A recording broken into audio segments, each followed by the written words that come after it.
അസ്സലാമു അലൈക്കും വറഹ്മത്തുള്ളാഹി.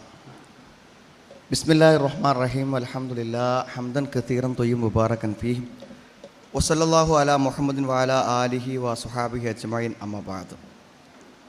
പ്രിയമുള്ള സഹോദരിമാരെ, അള്ളാഹുവിനെ സൂക്ഷിച്ച് ജീവിക്കണമെന്ന് എന്നെയും നിങ്ങളെയും ഞാൻ ഓർമ്മപ്പെടുത്തുകയാണ്. വളരെ ഉദ്ദേശത്തോടുകൂടെ സംഘടിപ്പിക്കപ്പെട്ടിട്ടുള്ള ഒരു പ്രോഗ്രാമാണ് ഇത്. പ്രായപൂർത്തിയായ വിവാഹത്തിലേക്ക് ഭാവിയിൽ പ്രവേശിക്കുവാനുള്ള പെൺകുട്ടികളെ പ്രത്യേകമായി വിളിച്ചു ചേർത്തുകൊണ്ടുള്ളൊരു ക്യാമ്പാണ് ഇവിടെ നടക്കുന്നത്. സമയത്തിൻ്റെ പരിമിതികളുണ്ടെങ്കിലും നിങ്ങൾ ഉദ്ദേശിക്കുന്ന ചില കാര്യങ്ങളുടെ ചില വശങ്ങൾ ഇൻഷാ അല്ലാഹ് ഞാൻ പറയും. ഞാൻ ഇങ്ങനെ ചിന്തിക്കുന്ന ഒരു കാര്യങ്ങൾ ഈ കുട്ടികളൊക്കെ പാടെ കാണുമ്പോൾ ഞാൻ ആലോചിക്കുന്ന ഒരു കാര്യം എന്താണെന്ന് വിചാരിച്ചാൽ, സാധാരണ ഈ PSC പരീക്ഷകൾക്ക് വേണ്ടി കോച്ചിങ് കൊടുക്കലുണ്ട്, നിങ്ങൾക്കറിയാം.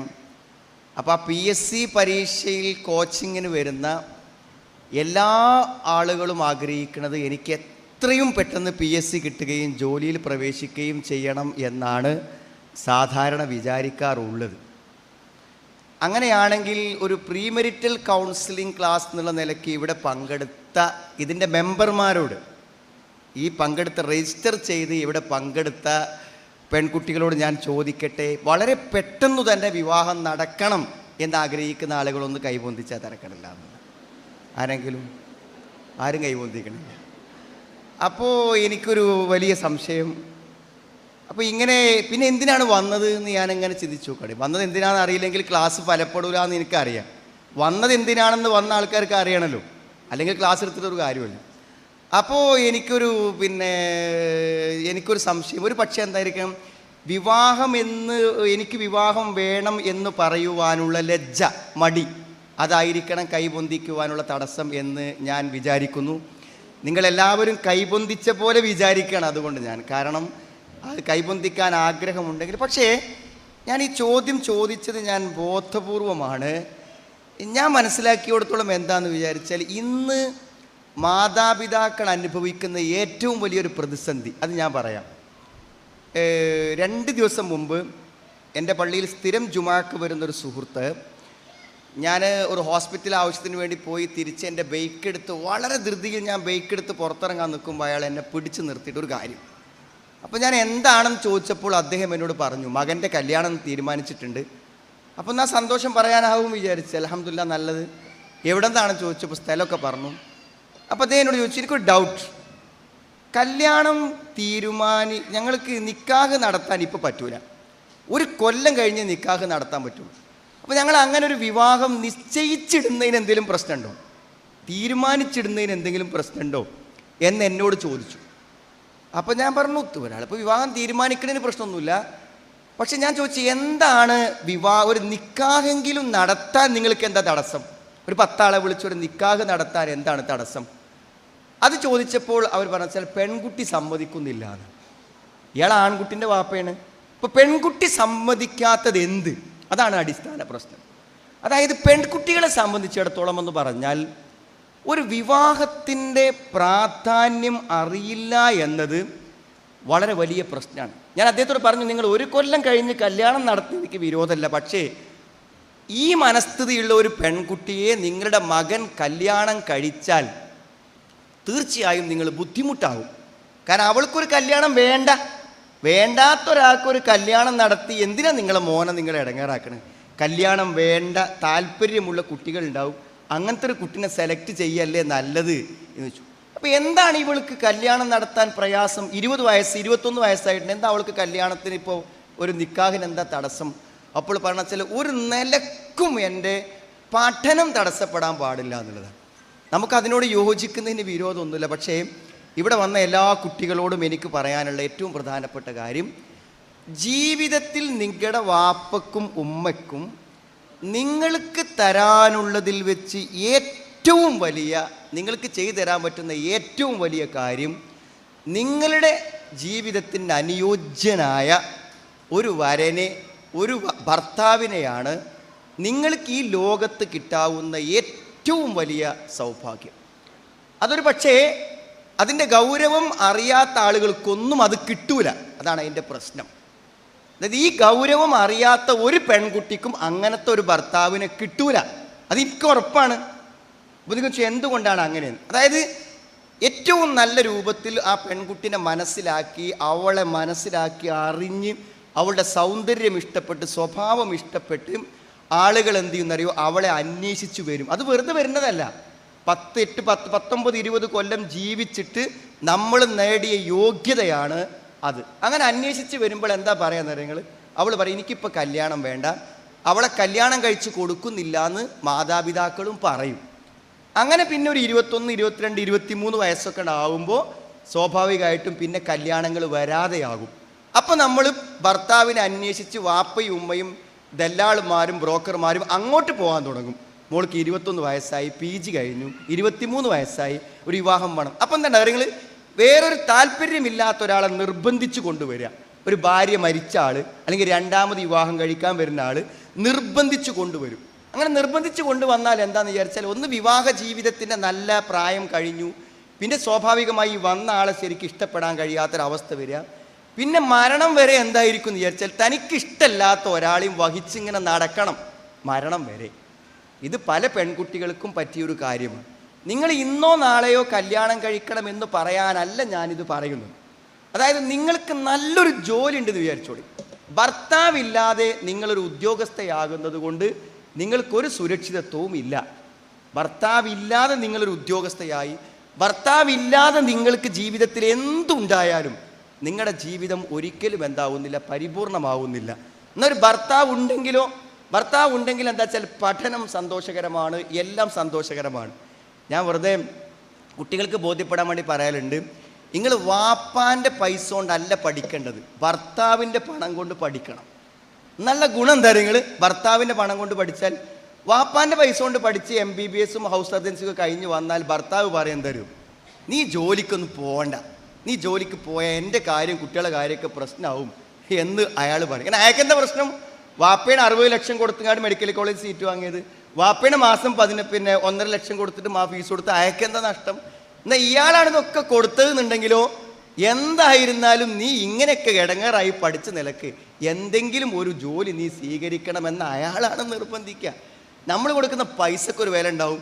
വാപ്പൻ്റെ അവസ്ഥ നോക്ക് നിങ്ങൾ. ഇവിടുത്തെ എനിക്കറിയില്ല, നമ്മളൊക്കെ നാട്ടിലെങ്ങനെ വെച്ചാൽ വാപ്പാർ പഠിപ്പിക്കും, ശമ്പളം കിട്ടാൻ സമയത്തൊരു കല്യാണം നടക്കും, ശമ്പളം മുഴുവൻ ആർക്ക് കിട്ടും? ഭർത്താവിന് കിട്ടും. പല സന്ദർഭത്തിലും സംഭവിക്കുന്ന കാര്യം അതാണ്. അപ്പോൾ ഞാൻ പറഞ്ഞത്, നിങ്ങൾ വിചാരിക്കുന്നത് ഒരു ജീവിതത്തിൽ നിങ്ങളൊരു കോഴ്സ് സെലക്ട് ചെയ്ത പോലെ, നിങ്ങൾ നല്ലൊരു ചുരിദാർ സെലക്ട് ചെയ്ത പോലെ, നിങ്ങൾ എന്തൊക്കെ ജീവിതത്തിൽ ഇഷ്ടപ്പെട്ട് സെലക്ട് ചെയ്തോ അങ്ങനെ നോക്കി ചിന്തിച്ച് ആലോചിച്ച് നമ്മുടെ ചോയ്സ് അനുസരിച്ച് നമുക്ക് ഏറ്റവും എല്ലാ നിലക്കും പറ്റുന്ന ഒരു ഭർത്താവിനെ തിരഞ്ഞെടുക്കുക എന്നത് നിങ്ങളുടെ ജീവിതത്തിലെ ഒരു ഗൗരവപ്പെട്ട വിഷയമായി ഇന്ന് നിങ്ങൾ സ്വീകരിക്കണം. ഇന്നോ നാളെയോ കല്യാണം കഴിക്കണം എന്നല്ല, പക്ഷെ എനിക്ക് ആരെങ്കിലും ഒന്നും കിട്ടിയാൽ പറ്റൂല, എനിക്കൊരു ഭർത്താവ് വേണം, അത് എനിക്ക് യോഗ്യനായ, എന്നെ നോക്കാൻ പറ്റുന്ന ഒരാളായിരിക്കണം. അതിന് നിങ്ങൾ ചെയ്യേണ്ട കാര്യം എന്തുള്ളൂ വെച്ചാൽ, ഞാനിപ്പോൾ ഈ കഴിഞ്ഞ ദിവസം ഒരാൾ എന്നോട് വന്നിട്ട് പറഞ്ഞു, എന്താ എത്രയോ ആൾ വന്ന് എല്ലാവരും എന്താണ് തിരിച്ചു പോണു, ഒരു വിവാഹം നടക്കണില്ല. അപ്പം ഞാൻ അവരോട് പറയും, എന്താ വിവാഹം നടക്കാതിരിക്കാൻ കാരണം? അവളെ ഇഷ്ടമാകാഞ്ഞിട്ടല്ല, അവളെ ഇഷ്ടമാണ്. പിന്നെ ബാക്കി കാര്യങ്ങൾ അന്വേഷിക്കുമ്പോൾ നമുക്ക് പറ്റൂല, അല്ലെങ്കിൽ അവർക്ക് പറ്റൂല. അപ്പോൾ ഞാൻ അയാളോട് പറഞ്ഞു, ദയവ് ചെയ്ത് നിങ്ങൾ ഒരു പെൺകുട്ടിയെ കല്യാണം കഴിച്ച് കൊടുക്കുന്ന സമയത്ത് നിങ്ങൾ അന്വേഷിക്കേണ്ടത് ആ പെൺകുട്ടിയെ കല്യാണം കഴിക്കാൻ വരുന്ന പയ്യനെക്കുറിച്ച് ശരിക്കും അന്വേഷിക്കാം. അവൻ്റെ പ്രൊഫഷൻ പറ്റുമോ, അവൻ്റെ വീട് പറ്റുമോ, അവൻ്റെ ദീന് പറ്റുമോ, അവൻ എല്ലാ നിലക്കും അന്വേഷിച്ചിട്ട് ഇനി അവനുണ്ട് വന്ന് ഈ പെൺകുട്ടിനെ കണ്ട് അവളെ ഇഷ്ടമായാൽ പിന്നെ വേറൊരു അന്വേഷണവും ആവശ്യമില്ലാത്ത വിധം അന്വേഷണങ്ങൾ പൂർത്തിയായി അവസാനത്തെ സ്റ്റെപ്പാണ് എന്ത്? കാണിച്ചു കൊടുക്കുക എന്നുള്ളത്. കാണിച്ചു കൊടുത്തിട്ട് കണ്ട് ഇഷ്ടപ്പെട്ടാൽ കല്യാണം നടക്കും. ഞാൻ പറഞ്ഞത്, ഇങ്ങനെ നിങ്ങൾ തീരുമാനിച്ചാൽ നിങ്ങൾക്ക് 15-ാം വയസ്സിൽ തന്നെ കല്യാണം വരാൻ തുടങ്ങിയാലും നടക്കണമെങ്കിൽ 18, 19, 20 വയസ്സാകേണ്ടി വരും. മനസ്സിലുണ്ടല്ലോ? വന്ന ആളൊക്കെ പറ്റൂലല്ലോ. അന്വേഷിച്ച് അവസാനം നമുക്ക് പൂർണ്ണമായി ഇഷ്ടപ്പെടുന്ന ഒരാളെ കിട്ടണമെങ്കിൽ കുറേ കാത്തു നിൽക്കേണ്ടി വരും. അതുകൊണ്ട് പ്രായപൂർത്തിയായ ഒരു പെൺകുട്ടിയും കല്യാണം വേണ്ട എന്ന് പറയാൻ പറ്റൂല. ഇനി മനസ്സുകൊണ്ട് നാവ് കൊണ്ട് കല്യാണം വേണ്ട എന്ന് പറയുന്ന പെൺകുട്ടികൾക്കും സത്യത്തിൽ കല്യാണം വേണമെന്നാണ് എനിക്ക് മനസ്സിലായത്. ഇനി 2 തെളിവ് ഞാൻ പറയാം. ഇവിടെ ഇരിക്കുന്ന എല്ലാ പെൺകുട്ടികൾക്കും വിവാഹം മനസ്സിൽ ആഗ്രഹമുണ്ട്, പക്ഷേ നാവ് കൊണ്ട് വേണ്ടെന്ന് പറയുന്നു എന്നുള്ളതിന് 2 തെളിവ് ഞാൻ പറയാം. ഒരു തെളിവ് എന്താ പറയുക, ഒരു പെൺകുട്ടിനെ എൻ്റെ റിലേറ്റീവാണ്, അവരുടെ മകളാണ്, എൻ്റെ ഒരു പെങ്ങളായിട്ട് വരും. അപ്പോൾ അവൾ വീട്ടിലൊരു പ്രത്യേക അവസ്ഥയിലാണ് ഇരിക്കുന്നത്, നിങ്ങളൊന്ന് സംസാരിക്കണം. അപ്പോൾ ഞാൻ കൊണ്ടുവരാൻ പറഞ്ഞു, എൻ്റെ വീട്ടിൽ വന്നപ്പോൾ എന്താ ചോദിച്ചു, ഒന്നുമില്ല, ഇവൾ ഞങ്ങളോടൊക്കെ നല്ലോണം സംസാരിക്കും, ഞങ്ങളുടെ വീട്ടിലൊക്കെ നല്ല ഇടപഴകും, എപ്പോഴും തമാശയൊക്കെ ആയിരുന്നു. ഇപ്പം എന്താ വെച്ചാൽ ഇവൾ വന്നു കഴിഞ്ഞാൽ ഇങ്ങനെ ഇരിക്കും, ആലോചിച്ച് ഇങ്ങനെ ഇരിക്കും, ഒരാളോടും സംസാരിക്കൂല, എന്നോട് വരെ അവൾ ശരിക്കൊന്നും മിണ്ടില്ല, താഴെയുള്ള കുട്ടികളെയൊന്നും കളിപ്പിക്കില്ല, ഒന്നും ചെയ്യില്ല. അപ്പം ഞാൻ കുറേ വിഷയങ്ങൾ ചോദിച്ചു, ഒരു പ്രശ്നവും ഇവൾക്ക് മാനസികമായ ഒന്നും കാണാനില്ല. അങ്ങനെ അവസാനം ഞാൻ എന്ത് ചെയ്തു വെച്ചാൽ ചോദിച്ച് വന്നപ്പോൾ എന്താ സംഭവം എന്നറിയുങ്ങൾ, ഇവള് 9ാം ക്ലാസ്സിൽ പഠിക്കുകയാണെങ്കിലും ശരിക്ക് ഒരു 18 വയസ്സായ ഒരു പെൺകുട്ടിൻ്റെ എല്ലാ ബോഡിപരമായ ശാരീരികമായ എല്ലാ അവസ്ഥയും അവൾക്കുണ്ട്. അവൾക്ക് പ്രായപൂർത്തിയായിട്ടുണ്ട്, മെൻസസ് ആയിട്ടുണ്ട്, എല്ലാ കാര്യങ്ങളും ആയിട്ടുണ്ട്. അപ്പോൾ ഞാൻ ചിന്തിച്ചപ്പോൾ എന്താ പറയുക, ആലോചിച്ചപ്പോൾ എന്താ വെച്ചാൽ ഈ പെൺകുട്ടികൾക്ക് മെൻസസ് ആയി കഴിഞ്ഞാൽ ശാരീരികമായും മാനസികമായും അവർക്ക് പ്രായപൂർത്തിയായി എന്ന് പറഞ്ഞാൽ ഗർഭപാത്രം വേണമെങ്കിൽ ഒരു കുഞ്ഞിനു ജന്മം നൽകാൻ റെഡി എന്നുള്ള അറിയിപ്പാണ് യഥാർത്ഥത്തിൽ മെൻസസ് കൊണ്ട് സംഭവിക്കാൻ പോകുന്നത്. അപ്പോൾ എന്താണ് നിങ്ങൾ, ഇവൾക്ക് ഇപ്പോൾ എന്താ വെച്ചാൽ ഇവൾക്ക് മനസ്സിലുള്ള കാര്യങ്ങൾ പറയാനും പങ്കുവെക്കാനും കമ്മ്യൂണിക്കേറ്റ് ചെയ്യാനും വാപ്പിമ്മയും പോരാ. അത് ശരീരപ്രകൃതി വരുന്നതോടുകൂടെ മനസ്സും അങ്ങനെ മാറുകയാണ്. അപ്പോൾ ഇവൾക്ക് വേറൊരാൾ വേണം, പക്ഷെ അത് വേറൊരാൾ വേണമെന്നത് ഇവൾക്ക് അറിയണില്ല. അപ്പോൾ അവൾക്ക് വീട്ടിൽ വന്നാൽ ഉമ്മനോട് പറഞ്ഞാൽ ഇങ്ങോട്ട് സംതൃപ്തി ആവണില്ല, അനുജന്മാരോട് പറഞ്ഞാൽ സംതൃപ്തി ആവണില്ല. അപ്പോൾ ഞാൻ എന്ത് ചെയ്തു, വെറുതെ തമാശക്ക് പറഞ്ഞു, അതവൾക്കൊരു കല്യാണം കഴിഞ്ഞാൽ ശരിയാവുമെന്ന് പറഞ്ഞു. ഞാൻ വെറുതെ പറഞ്ഞതാണ്. കുറച്ച് കഴിഞ്ഞു അവരെ ബന്ധത്തിൽ തന്നെ പെട്ടൊരാൾ വന്നു, വിവാഹം നടന്നു. അവർക്കൊരു പേടി, കാരണം വളർച്ച കുറച്ച് അധികമുള്ളത് കൊണ്ട് ഇനി കാത്തിരുന്നാൽ പ്രശ്നമാകുമെന്ന് വെച്ച് കല്യാണം കഴിഞ്ഞു. കല്യാണം കഴിഞ്ഞ് പിറ്റേ ദിവസം മുതൽ അവൾ ഇതുവരെയുള്ള ഒരു പെൺകുട്ടിയല്ല, മാനസികത്തിന് മരുന്ന് കൊടുക്കണമെന്ന് വരെ വീട്ടുകാർ ചിന്തിച്ച കുട്ടി കല്യാണം കഴിഞ്ഞതിൻ്റെ പിറ്റേന്ന് മുതൽ ഭയങ്കര സന്തോഷം, ആഹ്ലാദം, ഭയങ്കര മാറ്റം. കല്യാണം കഴിഞ്ഞ് പിറ്റേന്ന് അവളെൻ്റെ ഉമ്മ വിളിച്ചു പറഞ്ഞു, നിങ്ങൾ പറഞ്ഞത് വളരെ കറക്റ്റ്, കല്യാണം കഴിഞ്ഞതിൻ്റെ പിറ്റേന്ന് മുതൽ അവളുടെ എല്ലാ പ്രശ്നവും തീർന്നു എന്നാണ്. ഇനി ഞാൻ ഒരു തെളിവ് കൂടി പറയാം, ഒരു തെളിവ്, അതാണ് നിങ്ങളെല്ലാവരും വളരെ ശ്രദ്ധിക്കേണ്ട തെളിവ്. ഞാൻ പറയും, ഈ കല്യാണം വേണ്ട പറയുന്ന പെൺകുട്ടികളുണ്ട്. കുറച്ച് കഴിഞ്ഞാൽ പിന്നെ ആ രക്ഷിതാക്കന്മാർ നമ്മളത്തേക്ക് വരും. എങ്ങനെ അറിയുങ്ങൾ, അവൾ ഏതോ ഒരു പയ്യനോട് ചെറിയൊരു അഫെയർ ഉണ്ടാക്കിയിട്ടുണ്ട് എന്ന് പറഞ്ഞാൽ വരിക. അപ്പോൾ ഞാൻ ചിന്തിക്കും, ഈ കല്യാണം വേണ്ടെന്ന് പറഞ്ഞ ആൾക്കാർക്ക് എങ്ങനെയാണ് അഫെയർ ഉണ്ടാവുന്നത്? കല്യാണം വേണ്ടെന്ന് പറഞ്ഞ ആളുകൾക്ക് അഫെയർ ഉണ്ടാവാൻ പാടില്ലല്ലോ. വേറൊരു പുരുഷനെ വേണ്ടാന്നല്ലേ പറയണത്, പിന്നെ ഇങ്ങനെ ഉണ്ടാവുക? അപ്പം സത്യത്തിൽ വേണ്ടാന്ന് വെറുതെ പറയണേ, വേണ്ടാന്ന് വെറുതെ പറയാ. എന്താണ് വേണം എന്നതിനുള്ള പ്രായോഗിക തെളിവുകളാണ്. ശരി, ഒരു വിവാഹം എന്നതിനോട് നിങ്ങൾ ഒരിക്കലും മോശമായി പെരുമാറരുത്. ഞാൻ പലപ്പോഴും പെൺകുട്ടികളോട് പറയും, നിങ്ങളൊരു പുരുഷൻ വന്ന് കണ്ട് പറ്റിയിട്ട് എനിക്ക് നിന്നെ ഇഷ്ടമാണ് എന്ന് പറഞ്ഞാൽ അതൊരു അംഗീകാരമാണ്. ചെറിയ അംഗീകാരമല്ല, അതൊരു അംഗീകാരമാണ്. ആ അംഗീകാരം നമുക്ക് ജീവിതത്തിൽ കിട്ടുന്ന ഒരു സന്ദർഭമാണ് വിവാഹ അന്വേഷണങ്ങൾ. അതെന്തെങ്കിലും കാരണങ്ങൾ പറഞ്ഞ് നമ്മൾ മുടക്കിക്കഴിഞ്ഞാൽ നമ്മൾ ആഗ്രഹിക്കുമ്പോൾ നമുക്ക് ആഗ്രഹിക്കുന്നത് കിട്ടാതെ വരും. ശരി, നിങ്ങൾക്ക് മനസ്സിലായി കാണുമെന്ന് വിചാരിക്കണു ഈ പറഞ്ഞ പോയിന്റ്. ഇനി അടുത്തത് നിങ്ങൾ ശ്രദ്ധിക്കേണ്ട ഏറ്റവും പ്രധാനപ്പെട്ട ഒരു കാര്യം, നിങ്ങളുടെ മനസ്സിലുണ്ടാവേണ്ട ഒരു കാര്യം എന്താണെന്ന് വിചാരിച്ചാൽ, നിങ്ങൾ ഒരു വിവാഹം കഴിഞ്ഞ് ഭർത്താവിൻ്റെ അടുക്കലേക്ക് പോകുമ്പോൾ നിങ്ങൾക്കുണ്ടാവേണ്ട ഒന്നാമത്തെ യോഗ്യത,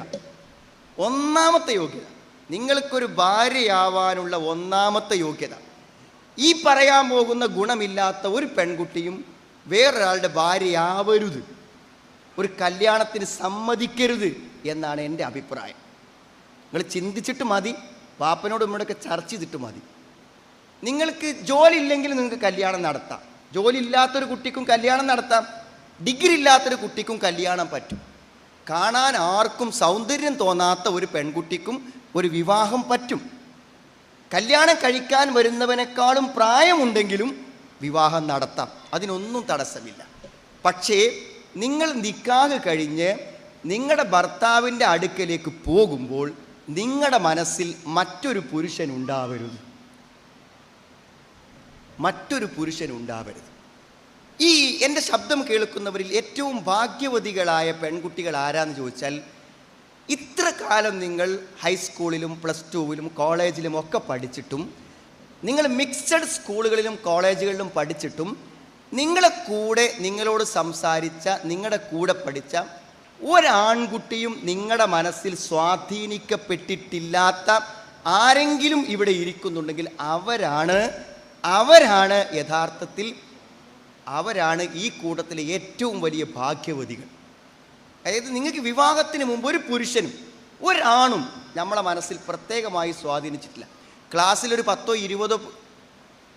10-20 കുട്ടികളുണ്ടെങ്കിൽ ആ 20 ആൺകുട്ടികളിൽ 20 ആൺകുട്ടികൾ നമുക്ക് ഒരേപോലെയാണ്. ഏതെങ്കിലും ഒരു ആൺകുട്ടിയോട് പ്രത്യേകിച്ച് നമുക്കെന്തില്ല, ഒരു സ്വാധീനം ഉണ്ടായിട്ടില്ല. ഞാൻ വെറുതെ ചോദിക്കുകയാണ്, ഇതുവരെ അങ്ങനെ ഒരു ആൺകുട്ടി എൻ്റെ മനസ്സിൽ സ്വാധീനിച്ചിട്ടില്ല എന്ന് ധൈര്യപൂർവ്വം പറയാൻ പറ്റുന്ന ക്യാമ്പ് മെമ്പർമാർക്ക് കൈപൊന്തിക്കാമെന്ന് ഞാൻ പറഞ്ഞു. രണ്ടാമത്തെ ചാൻസ്. ചോദ്യം ഒന്നും കൂടി ഞാൻ ക്ലിയർ ആയിട്ട് പറയാം. അതായത് നമ്മൾ പഠിക്കുന്നതിൽ നമുക്ക് ചില കുട്ടികളെ പരിചയം ഉണ്ടാവും, ക്ലാസ്മേറ്റ്സ് ആകുമ്പോൾ പരിചയം ഉണ്ടാവൂലേ, നമുക്കറിയാം. പക്ഷേ നമ്മളൊരു പ്രത്യേക താല്പര്യത്തോടു കൂടെ നമ്മുടെ ക്ലാസ്സിലോ നമുക്ക് പരിചയമുള്ളോ നമ്മുടെ കുടുംബത്തിലോ പെട്ട ഒരു പുരുഷനെയും നമ്മൾ ആ നിലക്ക് താല്പര്യപൂർവ്വം ശ്രദ്ധിക്കുകയോ മെസ്സേജ് അയക്കുകയോ ബന്ധപ്പെടുകയോ അല്ലെങ്കിൽ ഒന്നും ചെയ്യാതെ മനസ്സിൽ അയാൾ എന്നെ വിവാഹം കഴിച്ചെങ്കിൽ എന്നാഗ്രഹിക്കത്തക്ക വിധത്തിൽ ഒരു ബന്ധം മനസ്സിൽ തോന്നാത്തവരുണ്ടെങ്കിൽ കൈപൊന്തിക്കുക. തോന്നിയവരോടല്ല പറഞ്ഞത്, തോന്നാത്ത ആളുകളുണ്ടെങ്കിൽ കൈപൊന്തിക്കുക എന്നാണ് ഞാൻ പറഞ്ഞത് കേട്ടോ. വളരെ കുറച്ച് ആൾക്കാരുള്ളൂ. ഇതിവിടെ മാത്രമല്ല, ഞാൻ പറഞ്ഞത് ഇവിടുത്തെ മാത്രം പ്രശ്നമല്ല, ഇന്നത്തെ മിക്സഡ് വിദ്യാഭ്യാസത്തിലെ ഏറ്റവും വലിയ പ്രശ്നമാണ്. ഞാനിത് പറയാൻ കാരണം എന്താ വെച്ചാൽ, ഇന്നത്തെ ഒരു പുതിയ ചുറ്റുപാടനുസരിച്ച് എന്താ വെച്ചാൽ മിക്കവാറും ആളുകളിൽ ഈ സ്വാധീനമുണ്ട്. അതുകൊണ്ട് എന്താ പ്രശ്നം അറിയങ്ങൾ, ഞങ്ങൾക്കൊന്നും ഫോൺ ഓണാക്കി വെക്കാൻ പറ്റാത്ത ഒരവസ്ഥയാണിപ്പോൾ. അതിൻ്റെ കാരണങ്ങൾ, ഒരു കാരണം ഞാൻ പറയാം. ഒന്ന്, ഇന്നിപ്പോൾ ഇങ്ങനെയുള്ളൊരു അവസ്ഥ ഉള്ളത് കൊണ്ട് ഉണ്ടാവുന്ന ഒരു പ്രശ്നം ഞാൻ പറഞ്ഞു, ഫോൺ ഓണാക്കി വെക്കാൻ പറ്റൂല. അതിലേറ്റവും പ്രധാനം എന്താ വെച്ചാൽ, ഒന്ന്, വിവാഹം കഴിഞ്ഞ ഭാര്യ ഭർത്താക്കന്മാർ തമ്മിൽ മാനസികമായ ഐക്യമുണ്ടാകുന്നില്ല. കാരണം എന്താ, രണ്ടാളെ മനസ്സിലും വേറെ ആൾക്കാരുണ്ട്. കല്യാണം കഴിഞ്ഞാൽ അവരിങ്ങനെ ജീവിക്കണമെന്നുള്ളൂ, അവർ തമ്മിൽ മാനസിക പൊരുത്തമുണ്ടാകുന്നില്ല. ഇതാണ് ഈ ഒരു സ്വാധീനം കൊണ്ട്. അത് മിക്കവാറും കല്യാണം കഴിഞ്ഞ് വരുന്ന പെൺകുട്ടികളുടെ മനസ്സിൽ തന്നെ കല്യാണം കഴിക്കുന്ന പുരുഷനല്ലാത്ത മറ്റൊരു പുരുഷനുണ്ട്. എങ്ങനെയാണ് അവർക്ക് ഇണങ്ങി ജീവിക്കാൻ പറ്റൂ? ചെറിയൊരു പ്രശ്നം വരുമ്പോഴേക്കും എന്താ ചിന്തിക്കുക, കല്യാണം കഴിഞ്ഞ ആൾക്കാരുടെ മനസ്സിൽ വേറൊരു ആണോ പെണ്ണോ ഉണ്ടെങ്കിൽ ചെറിയൊരു പ്രശ്നം വരുമ്പോൾ അവരെന്താ ചിന്തിക്കുക, അയാളായിരുന്നു എന്നെ കല്യാണം കഴിച്ചിരുന്നെങ്കിൽ എനിക്കൊരു സമാധാന ജീവിതം കിട്ടുമായിരുന്നു എന്നാ ചിന്തിക്കുക. പ്രശ്നമാണ്, ഒരിക്കലും ഇണങ്ങാൻ പറ്റൂല. പിന്നെ സ്വാധീനിക്കപ്പെട്ട പുരുഷനോട് എപ്പോഴും കമ്പയർ ചെയ്തുകൊണ്ടിരിക്കും കല്യാണം കഴിച്ച ഭർത്താവിനെ. അവൾക്ക് കോളേജിൽ നിന്ന് പരിചയമുള്ള ആളുണ്ടാവുമല്ലോ, അയാളേറ്റ് ഇയാളെങ്ങനെ കമ്പയർ ചെയ്യും. അപ്പോൾ അവൾക്ക് തോന്നും അയാൾ എന്തൊരു നല്ല പെരുമാറ്റമായിരുന്നു, ഇയാൾ എന്താ അങ്ങനെ, അയാൾ കാമുകനാണ്, ഇയാൾ ഭർത്താവാണ്, രണ്ടാൾക്കും ഒരേമാതിരി പെരുമാറാൻ പറ്റൂല, രണ്ടാൾക്കും രണ്ട് രൂപത്തിൽ പെരുമാറാൻ പറ്റുള്ളൂ. മനസ്സിലായില്ലേ? മറ്റൊരു പ്രശ്നം ഞാൻ പറഞ്ഞുതരാം. വിവാഹത്തിൻ്റെ തലേന്ന് കാണാൻ രക്ഷിതാക്കന്മാർ വിളിക്കണു, അവൾ കല്യാണത്തിന് സമ്മതിക്കണില്ല. അപ്പം അതുവരെ ഇങ്ങനെ മനസ്സിലുള്ള ആളെ മറച്ചു വെച്ച് വിവാഹത്തിൻ്റെ അന്നാണ് എന്ത് ചെയ്യണത്, അത് പറയണത്. ഞാൻ പറഞ്ഞു, ഇങ്ങനെ ഒരു മനസ്സിൽ ഒരു പുരുഷൻ നിങ്ങളുടെ ആരുടെയെങ്കിലും മനസ്സിലുണ്ടെങ്കിൽ അത്തരം ആളുകൾ ചെയ്യേണ്ട ഒരു കാര്യം എന്താണെന്ന് വിചാരിച്ചാൽ, നിങ്ങൾ ആ ഉദ്ദേശിക്കുന്ന പയ്യനെ നിങ്ങൾ കല്യാണം കഴിച്ചാലും കഴിച്ചില്ലെങ്കിലും നിങ്ങൾക്ക് പ്രശ്നമാണ്, രണ്ടായാലും പ്രശ്നമാണ്. അപ്പോൾ നിങ്ങൾ ഇഷ്ടപ്പെടുന്ന ആ അഫെയറിൽപ്പെട്ട ആ പയ്യൻ നിങ്ങളെ കല്യാണം കഴിച്ചാലും കഴിച്ചില്ലെങ്കിലും നിങ്ങൾക്ക് പ്രശ്നമാണ്.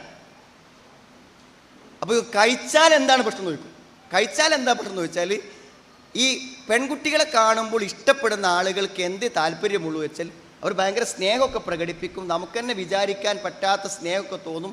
പക്ഷേ എന്താ വെച്ചാൽ ഇത് സംഭവിക്കണം എന്താണെന്ന് വെച്ചാൽ, ആണും പെണ്ണും തമ്മിൽ അങ്ങനെ ഒരു അടുപ്പമുണ്ടാകാൻ, പരസ്പരം ഒരു ഇഷ്ടം തോന്നി ഞങ്ങൾക്കൊന്നാകണം എന്നാഗ്രഹിപ്പിക്കാകുന്ന ഒരവസ്ഥ പ്രകൃതിപരമായി ഈ ഭൂമിയിലുണ്ട്. എല്ലാ ആണും പെണ്ണും തമ്മിൽ, മനുഷ്യന്മാർ മാത്രമല്ല. ആ ആകർഷണീയതയാണ് ലവിൽ, സ്നേഹത്തിൽ നമുക്ക് അനുഭവപ്പെടുന്നത്. അതായത് ഒരാളിനെ പരിചയപ്പെട്ടാൽ പിന്നെ ഈ ആരെ കല്യാണം കഴിക്കാമെന്ന് പറഞ്ഞാലും ഇയാൾ ഇനി എന്തൊരു ഒരു SLC പോലും ഇല്ല, ഇവിടെ MBBS ആണെന്ന് വിചാരിച്ചോളൂ നിങ്ങൾ, അവനൊരു നമ്മുടെ മതസ്ഥനേ അല്ല, അല്ലെങ്കിൽ പ്രായം കൊണ്ട് നമ്മളെക്കാളും എത്രയോ മുതിർന്ന ആളാണ്, അല്ലെങ്കിൽ അയാൾക്ക് വേറെ 2 കുട്ടികൾ ഒരു ഭാര്യ ഉണ്ട് എന്നൊക്കെ പറഞ്ഞാലും അയാളെ തന്നെ മതി എന്ന് പറയും. എന്താ കാരണം എന്നറിയോ? അയാളുമായി ഒരു ബന്ധമുണ്ടാകുവാനൊരു ആകർഷണീയത പ്രകൃതിപരമായി ഉണ്ട്, ബയോളജിക്കലായിട്ടും ഉണ്ട്. ആ താല്പര്യമാണ്. പക്ഷെ അത് ഇവർക്ക് കണ്ടൊക്കെ മനസ്സിലാവില്ല. അങ്ങനെ വരുന്നില്ല, വാശി പിടിച്ച് ഇറങ്ങിപ്പോയി ഓടിപ്പോയി ചാടിപ്പോയിട്ടൊക്കെ നിങ്ങൾ ഒറ്റ രാത്രി താമസിച്ചാൽ മതി. കാരണം അവരെന്താണോ ഇതുവരെ ആഗ്രഹിച്ചത് നടന്നു, പിന്നെ അവർ തമ്മിൽ അകലാൻ തുടങ്ങും. മനസ്സിലാകണ്ടോന്ന് അറിയില്ല എനിക്ക്. രണ്ടാൾക്കും ഒന്നിച്ച് ജീവിക്കാൻ ആഗ്രഹിച്ച ആഗ്രഹത്തിൻ്റെ ലക്ഷ്യം പൂർത്തിയായി. അവർ വാപ്പാനിമാനി സമ്മതമില്ലാതെ ചാടിപ്പോയി എന്ത് ചെയ്തേലും വണ്ടി എടുത്ത് പോയിട്ട് അല്ലെങ്കിൽ ഹോട്ടൽ റൂമിൽ 2 ദിവസം താമസിച്ചു, അല്ലെങ്കിൽ ഒരാഴ്ച താമസിച്ചു, കഴിഞ്ഞു, അതോടെ തീർന്നു. പിന്നെ ആ ബന്ധം പുറകോട്ടേക്ക് വളരാൻ തുടങ്ങും, അത് പിരിയാൻ തുടങ്ങും, പ്രശ്നമാകാൻ തുടങ്ങും. ഞാൻ ഈ കഴിഞ്ഞൊരു ദിവസം 90 ദിവസം മാത്രം പ്രായമായൊരു കുട്ടിനേറ്റ് വാപ്പിയും ഉമ്മയും എൻ്റെ അടുത്ത് വന്നു. ആ കുട്ടിയും അതിൻ്റെ ഉമ്മയും. അപ്പോൾ വന്നു 2 കൊല്ലം മുമ്പ് 8ാം ക്ലാസ് പഠിക്കുന്ന സമയത്ത് അവൾ ഇതേമാതിരി ഒരു അഫയറായി, അവനെ തന്നെ കല്യാണം കഴിക്കണമെന്ന് വാശി പിടിച്ചു. അങ്ങനെ കല്യാണം നടന്നു. ഇപ്പം എന്ത് ചെയ്തു? പ്രശ്നമായി. എൻ്റെ അടുത്ത് വന്ന് ഞാൻ അവളുടെ പേരൊക്കെ ചോദിച്ചിട്ട് ഞാൻ ആദ്യം ചോദിച്ച ചോദ്യം എന്താണെന്ന് വെച്ചാൽ, അന്ന് മോള് ഈ കല്യാണം നടക്കുന്നില്ലെങ്കിൽ വേറെ കല്യാണം വേണ്ടാന്നൊക്കെ അല്ലേ പറഞ്ഞിരുന്നത്? അതെ, അങ്ങനെയൊക്കെ പറഞ്ഞിരുന്നത്. ഇപ്പം എന്ത് തോന്നുന്നു കുട്ടിക്ക് എന്നാണ്. അപ്പോൾ ആ കുട്ടി ഉടനെ എന്നോട് പറഞ്ഞാൽ നിങ്ങൾ ഒരു നിശ്ചയദാർഢ്യത്തോട് അവൾ പറഞ്ഞു, സർ ഒരു തെറ്റ് സംഭവിച്ചു, എൻ്റെ അടുത്തൊരു തെറ്റ് പറ്റിപ്പോയി, ഞാൻ എന്ത് ചെയ്യുന്ന. ആ 90 ദിവസം പ്രായമായ കുട്ടിയെ നോക്കി അവൾ പറഞ്ഞതാണ്, ഒരു തെറ്റ് പറ്റിപ്പോയി, ആ ഒരു തെറ്റ് മനസ്സിലാകാൻ. അപ്പം ഞാൻ ചോദിച്ചു, എന്താണ് നിനക്കിപ്പോൾ പ്രശ്നം? എന്തപ്പോൾ ഇവൻ്റെ കൂടെ ജീവിക്കാൻ നിനക്ക് എന്താണ് പ്രശ്നം? അവൾ പറഞ്ഞ മറുപടി, പ്രേമിച്ചവരെ കല്യാണം കഴിക്കാൻ കാത്തിരിക്കുന്ന എല്ലാ പെൺകുട്ടികളും ഒന്ന് കേൾക്കണമെന്ന് എനിക്ക് അഭ്യർത്ഥന. അവൾ പറയണേ, എൻ്റെ ഭർത്താവിൻ്റെ ഉമ്മ ഭക്ഷണം കഴിക്കാൻ എനിക്ക് പറയും, വലിഞ്ഞു കയറി വന്നതല്ലേ, ഞങ്ങൾ കൊണ്ടുവന്നതല്ലല്ലോ, നല്ലൊരു കുട്ടിയെ കണ്ടുപിടിച്ച് കെട്ടിച്ചു കൊടുക്കണമെന്ന് വിചാരിച്ചതാണ്. ആ നല്ലൊരു അവസരമാണ് നിന്നെ കൊണ്ട് നഷ്ടപ്പെട്ടു പോയത്. രാത്രി ഉറങ്ങുമ്പോഴും രാവിലെ വരുമ്പോഴും ഒക്കെ എന്തു ചെയ്യും? ഇതെന്നെ പറയും. ഒരു ദിവസം 2-3 വട്ടം കേൾക്കും. ആരാ തെരങ്ങൾ? വാപ്പ ഉദ്യോഗസ്ഥൻ, നാട്ടിലെ വലിയ തറവാട്ടുകാരൻ, ഒരു പക്ഷേ വളരെ സൗന്ദര്യമുള്ള, കാണാൻ ഏറ്റവും ഭംഗിയുള്ളൊരു കുട്ടി, നല്ല ബ്രൈറ്റായൊരു പെൺകുട്ടി, ഏറ്റവും മാന്യായൊരു കുടുംബത്തിൽ കല്യാണം കഴിച്ച് പോകേണ്ട ആളാണ്. അവളോടെ ഭക്ഷണം കഴിക്കാൻ ഇരിക്കുമ്പോൾ പറയണെന്ത്? വലിഞ്ഞു കയറി വന്നതല്ലേ, ഒരു നല്ല കല്യാണം നടത്തണമെന്ന് വിചാരിച്ചതാണ് എൻ്റെ മകനെ കൊണ്ട് എന്ന് ഇടയ്ക്കിടയ്ക്ക് പറയും. ഒരു കുട്ടി ആകണവർ സഹിച്ചു. അപ്പോൾ അവൾ എന്നോട് പറഞ്ഞു, ഞാൻ അങ്ങോട്ട് പോവില്ല, അയാളെ കൂടെ ജീവിച്ചോളാം, പക്ഷെ ആ വീട്ടിലേക്ക് ഞാൻ പോകില്ല എന്ന്. സഹോദരിമാരെ, എന്തിനാണ് ആത്മാഭിമാനത്തോടെ ജീവിക്കാൻ വകയുള്ള ആളുകൾ ഈ പരിപാടിക്ക് പോകേണ്ട ആവശ്യം എന്താണ്? ഇത് നോക്ക് നിങ്ങൾ, ഇതൊന്നല്ല പ്രശ്നം. ഇതിങ്ങനെ കല്യാണം കഴിഞ്ഞ് കുറച്ച് മുന്നോട്ട് പോയി നമ്മളെ കുട്ടികളൊക്കെ മുതിർന്ന് ഒരു പ്രീ മെരിറ്റൽ കൗൺസിലിങ്ങിനെ കൊണ്ടുവരേണ്ട പ്രായമാകുമ്പോൾ എന്താ നമ്മളെ കുട്ടികളോട് പറയാൻ? നമുക്ക് എന്തെങ്കിലും പറയാൻ പറ്റൂ? ഒന്നും പറയാൻ പറ്റൂല. ഈ മലപ്പുറം ജില്ലയിൽ ഒരു സ്ഥലത്തിലൊരു പെൺകുട്ടീനെ ആര് പറഞ്ഞിട്ട് ഓള് പിൻവാങ്ങണില്ല. അവസാനം ഞാനിങ്ങനെ പറഞ്ഞു വന്നു, കുറേ കാര്യങ്ങൾ പറഞ്ഞപ്പോൾ ആ കൂട്ടത്തിൽ ഞാൻ പറഞ്ഞു, എൻ്റെ ഉപ്പാൻ്റെ ജ്യേഷ്ഠന്മാർക്ക് മക്കളുണ്ടോ? ഉണ്ട്. അനുജന്മാർക്ക് പെൺകുട്ടികളുണ്ടോ? ഒക്കെ ഉണ്ട്. എന്നാൽ അവർക്കെല്ലാം അവിഹിതമായി ഭർത്താക്കന്മാരെ കണ്ടെത്തുവാനുള്ള ആ ഒരു തിന്മയുടെ ഉദ്ഘാടനം എൻ്റെ കല്യാണത്തോടെ നടക്കും എന്ന് ഞാൻ പറഞ്ഞു. ഇനിയിപ്പോൾ അനുജത്തിമാർക്കൊക്കെ ആ വഴി സ്വീകരിക്കാമല്ലോ, ഒരാളെ കല്യാണം അങ്ങനെ നടന്നാൽ. അത് പറഞ്ഞപ്പോൾ അവൾ ഇങ്ങനെ ഇരുന്നു, തരിച്ചിരുന്നു. എന്നോട് പറഞ്ഞു, ഞാൻ എന്തായിരുന്നാലും ഈ കല്യാണത്തിനില്ല. എൻ്റെ വീട്ടിലും പരിസരത്തുമുള്ള മുഴുവൻ കുട്ടികളും ഒരു പക്ഷേ ഇത്തരം തെറ്റിൽ അവർ പെട്ടുപോയാലും അവരെന്നെ പ്രതിയാക്കും. അതുകൊണ്ട് എന്തായിരുന്നാലും ഈ തിന്മയുടെ ഉദ്ഘാടനത്തിന് ഞാനില്ല. വേറൊരു പെൺകുട്ടി ഇപ്പോൾ ഈ കഴിഞ്ഞ ദിവസം, ഇതൊക്കെ ഇത് ആ അവസ്ഥയിൽ എത്തുന്നവർക്ക് അപ്പം മനസ്സിലാണ് കാര്യങ്ങൾ, നേരത്തെ മനസ്സിലാക്കിയാൽ നല്ലതാണ്. വേറൊരു പെൺകുട്ടി, അവൾ പറഞ്ഞത് എന്താ വെച്ചാൽ, അവൾ കല്യാണം അവൾക്കൊരു കല്യാണം വന്നു. കല്യാണം നടക്കാൻ അങ്ങനെ നിൽക്കുന്ന സമയത്ത് എന്ത് ചെയ്തു? അവളെ അഫെയർ ആയിട്ടുള്ള പയ്യൻ പോയിട്ട് എന്ത് ചെയ്തു? ഇവളെ കല്യാണം കഴിക്കാൻ വന്ന പുരുഷൻ്റെ വീട്ടിൽ പോയിട്ട് പറഞ്ഞു, അവളെ ഞാൻ സ്നേഹിക്കുന്ന കുട്ടിയാണ്, അവളെ കല്യാണങ്ങൾ നടത്തിയാൽ കല്യാണപ്പന്തലിൽ വന്ന് ഞാൻ പ്രശ്നം ഉണ്ടാക്കും എന്ന് അവൻ പറഞ്ഞു. അത് കേട്ട ഉടനെ എന്ത് ചെയ്തു വെച്ചാൽ അവളുടെ ഉമ്മ വീണു, മാനസികമായ വിഷമം കൊണ്ട് വീണു. ഉമ്മ കരയാൻ തുടങ്ങി. അപ്പോൾ ഉമ്മൻ്റെ കാലിൽ പിടിച്ചിട്ട് അവൾ പറഞ്ഞു, ഉമ്മനോട് പറഞ്ഞു, ഉമ്മ നിങ്ങൾ എഴുന്നേൽക്കും, നിങ്ങൾ വിഷമിക്കല്ല, ഞാൻ ഈ പയ്യനെ കല്യാണം കഴിക്കുമെന്നതാണോ നിങ്ങളുടെ പ്രശ്നം എങ്കിൽ ഞാൻ നിങ്ങളോട് പറയുന്നു, ഒരിക്കലും ഞാൻ അവനെ കല്യാണം കഴിക്കില്ല, ഞാൻ തീരുമാനിച്ചു. ഉമ്മൻ്റെ കണ്ണീര് കണ്ട് തീരുമാനിച്ചതാണ്. പക്ഷെ 2 ദിവസം കഴിഞ്ഞപ്പോൾ ഇവൾക്ക് എന്താ വെച്ചാൽ ഉമ്മനെ അനുസരിക്കും വേണം, ഈ പയ്യനെ ഒഴിവാക്കാൻ കഴിയാത്ത അവസ്ഥ. അവൾ ഇരുന്ന് കരയാൻ തുടങ്ങി, നിസ്സഹായാവസ്ഥയിൽ കരയാൻ തുടങ്ങി. അങ്ങനെ വന്നു, സംസാരിച്ചു കഴിഞ്ഞപ്പോൾ ഞാൻ അവളോട് ചോദിച്ച ചില ചോദ്യങ്ങളുണ്ട്. ഒന്ന് ചോദിച്ചു, നിന്റെ കുടുംബത്തിൽ വാപ്പാൻ്റെ അടുത്തും ഉമ്മാൻ്റെ അടുത്തും നിനക്കുണ്ടായിരുന്ന ആ നല്ല സ്ഥാനം കളഞ്ഞതാരാണ്? ആ സ്ഥാനം കളഞ്ഞതാരാണ്? അവൻ്റെ പേര് പറഞ്ഞു. നാട്ടിൽ മുഴുവനും അഭിമാനത്തോടെ ജീവിക്കുന്ന ഒരു കുടുംബത്തിൻ്റെ ഒരു കല്യാണം മുടങ്ങി നാട്ടിൽ പുറത്തിറങ്ങാൻ പറ്റാത്ത അവസ്ഥ നിന്റെ വാപ്പക്കുണ്ടാക്കിയത് ആരാണ്? ജീവിതത്തിൽ ഇന്നേ വരെ ദുഃഖിക്കാത്ത അത്രയും വലിയ ദുഃഖം നിന്റെ ഉമ്മക്ക് നീ മൂലമുണ്ടാകുവാൻ കാരണക്കാരൻ ആരാണ്? എല്ലാത്തിൻ്റെ ഉത്തരം ഏതാണ്? എവിടെയോ കിടക്കുന്ന ഒരു പയ്യൻ, അവൻ്റെ പേരല്ലേ. അവസാനം ഞാൻ ചോദിച്ചു, ഈ ഭൂമിയിൽ നിനക്ക് ഏറ്റവും വെറുപ്പുള്ള ആൾ ആരാണ്? അവൻ്റെ പേരാ പറഞ്ഞു. ശരിക്കും മനസ്സിലാക്കുന്ന കുട്ടികൾ അങ്ങനെ എന്ത് ചെയ്യും, പറയും. അതുകൊണ്ട് എനിക്കിങ്ങോട്ട് പറയാനുള്ളത്, അങ്ങനെ വല്ലതും പറ്റിപ്പോയ ആളുകളുണ്ടെങ്കിൽ നിങ്ങളുടെ ഭാവിക്ക് ഏറ്റവും നല്ലത്, നിങ്ങൾക്ക് ഏറ്റവും വെറുപ്പുള്ള ഒരു പുരുഷനായി അയാൾ നിങ്ങളുടെ മനസ്സിൽ മാറണം. അത് മാറാൻ പറ്റും, എനിക്ക് ഉറപ്പുണ്ട്, മാറാൻ പറ്റും. ഞാൻ പറഞ്ഞു, ഇവിടെ പങ്കെടുത്ത മുഴുവൻ പെൺകുട്ടികളും വിവാഹത്തിന് യോഗ്യരാകുന്നതിൻ്റെ ആദ്യപടിയാണ് നിങ്ങളുടെ മനസ്സുകളിൽ സ്വാധീനിക്കപ്പെട്ട മുഴുവൻ പുരുഷന്മാരെയും ഡീലിറ്റ് ചെയ്യുക, മായ്ച്ചു കളയുക. അങ്ങനത്തെ ഒരു മനസ്സിൻ്റെ ഉടമസ്ഥർക്ക് മാത്രമേ ഒരു വിവാഹത്തിന് എന്തുള്ളൂ, യോഗ്യതയുള്ളൂ. അല്ലെങ്കിൽ അത് വിവാഹം കഴിക്കുന്ന പുരുഷനോട് ചെയ്യുന്ന ചതിയാണ്, മതത്തോട് ചെയ്യുന്ന ചതിയാണ്, മാതാപിതാക്കളോട് ചെയ്യുന്ന ചതിയാണ്. അത്തരം ഒരു ചതി ചെയ്യുന്നവൾ ആവാതിരിക്കാൻ നിങ്ങൾ നോക്കുക. ആ ബന്ധങ്ങളിലൂടെ നിങ്ങൾ ഫോൺ ചെയ്യുമ്പോഴും മെസ്സേജ് അയക്കുമ്പോഴും എല്ലാം നിങ്ങൾക്ക് പരലോകത്ത് കുറ്റം കിട്ടിക്കൊണ്ടിരിക്കും. ഓരോ മെസ്സേജിൻ്റെ ഓരോ അക്ഷരങ്ങൾക്കും നാളെ നിങ്ങളുടെ റെക്കോർഡിൽ തിന്മയായി രേഖപ്പെടുത്തും. അത് നിങ്ങളുടെ കയ്യിൽ നാളെ തരും. നിങ്ങൾ ശരിക്കും മനസ്സിലാക്കുക.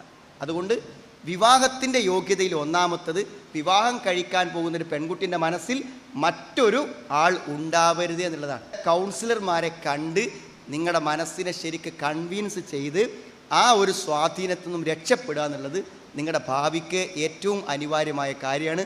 അങ്ങനെ സ്വാധീനിക്കപ്പെടാൻ നിങ്ങളുടെ കോഴ്സ് നിൽക്കും, പരീക്ഷ പോകും, ജീവിതം പോകും, മാതാപിതാക്കൾ നഷ്ടപ്പെടും, എല്ലാം നഷ്ടപ്പെടും. അതുതന്നെ പറയാൻ ധാരാളം കാര്യങ്ങളുണ്ട്. ഞാൻ വല്ലാതെ ദീർഘിപ്പിച്ച് ആ കാര്യം പറയുന്നില്ല.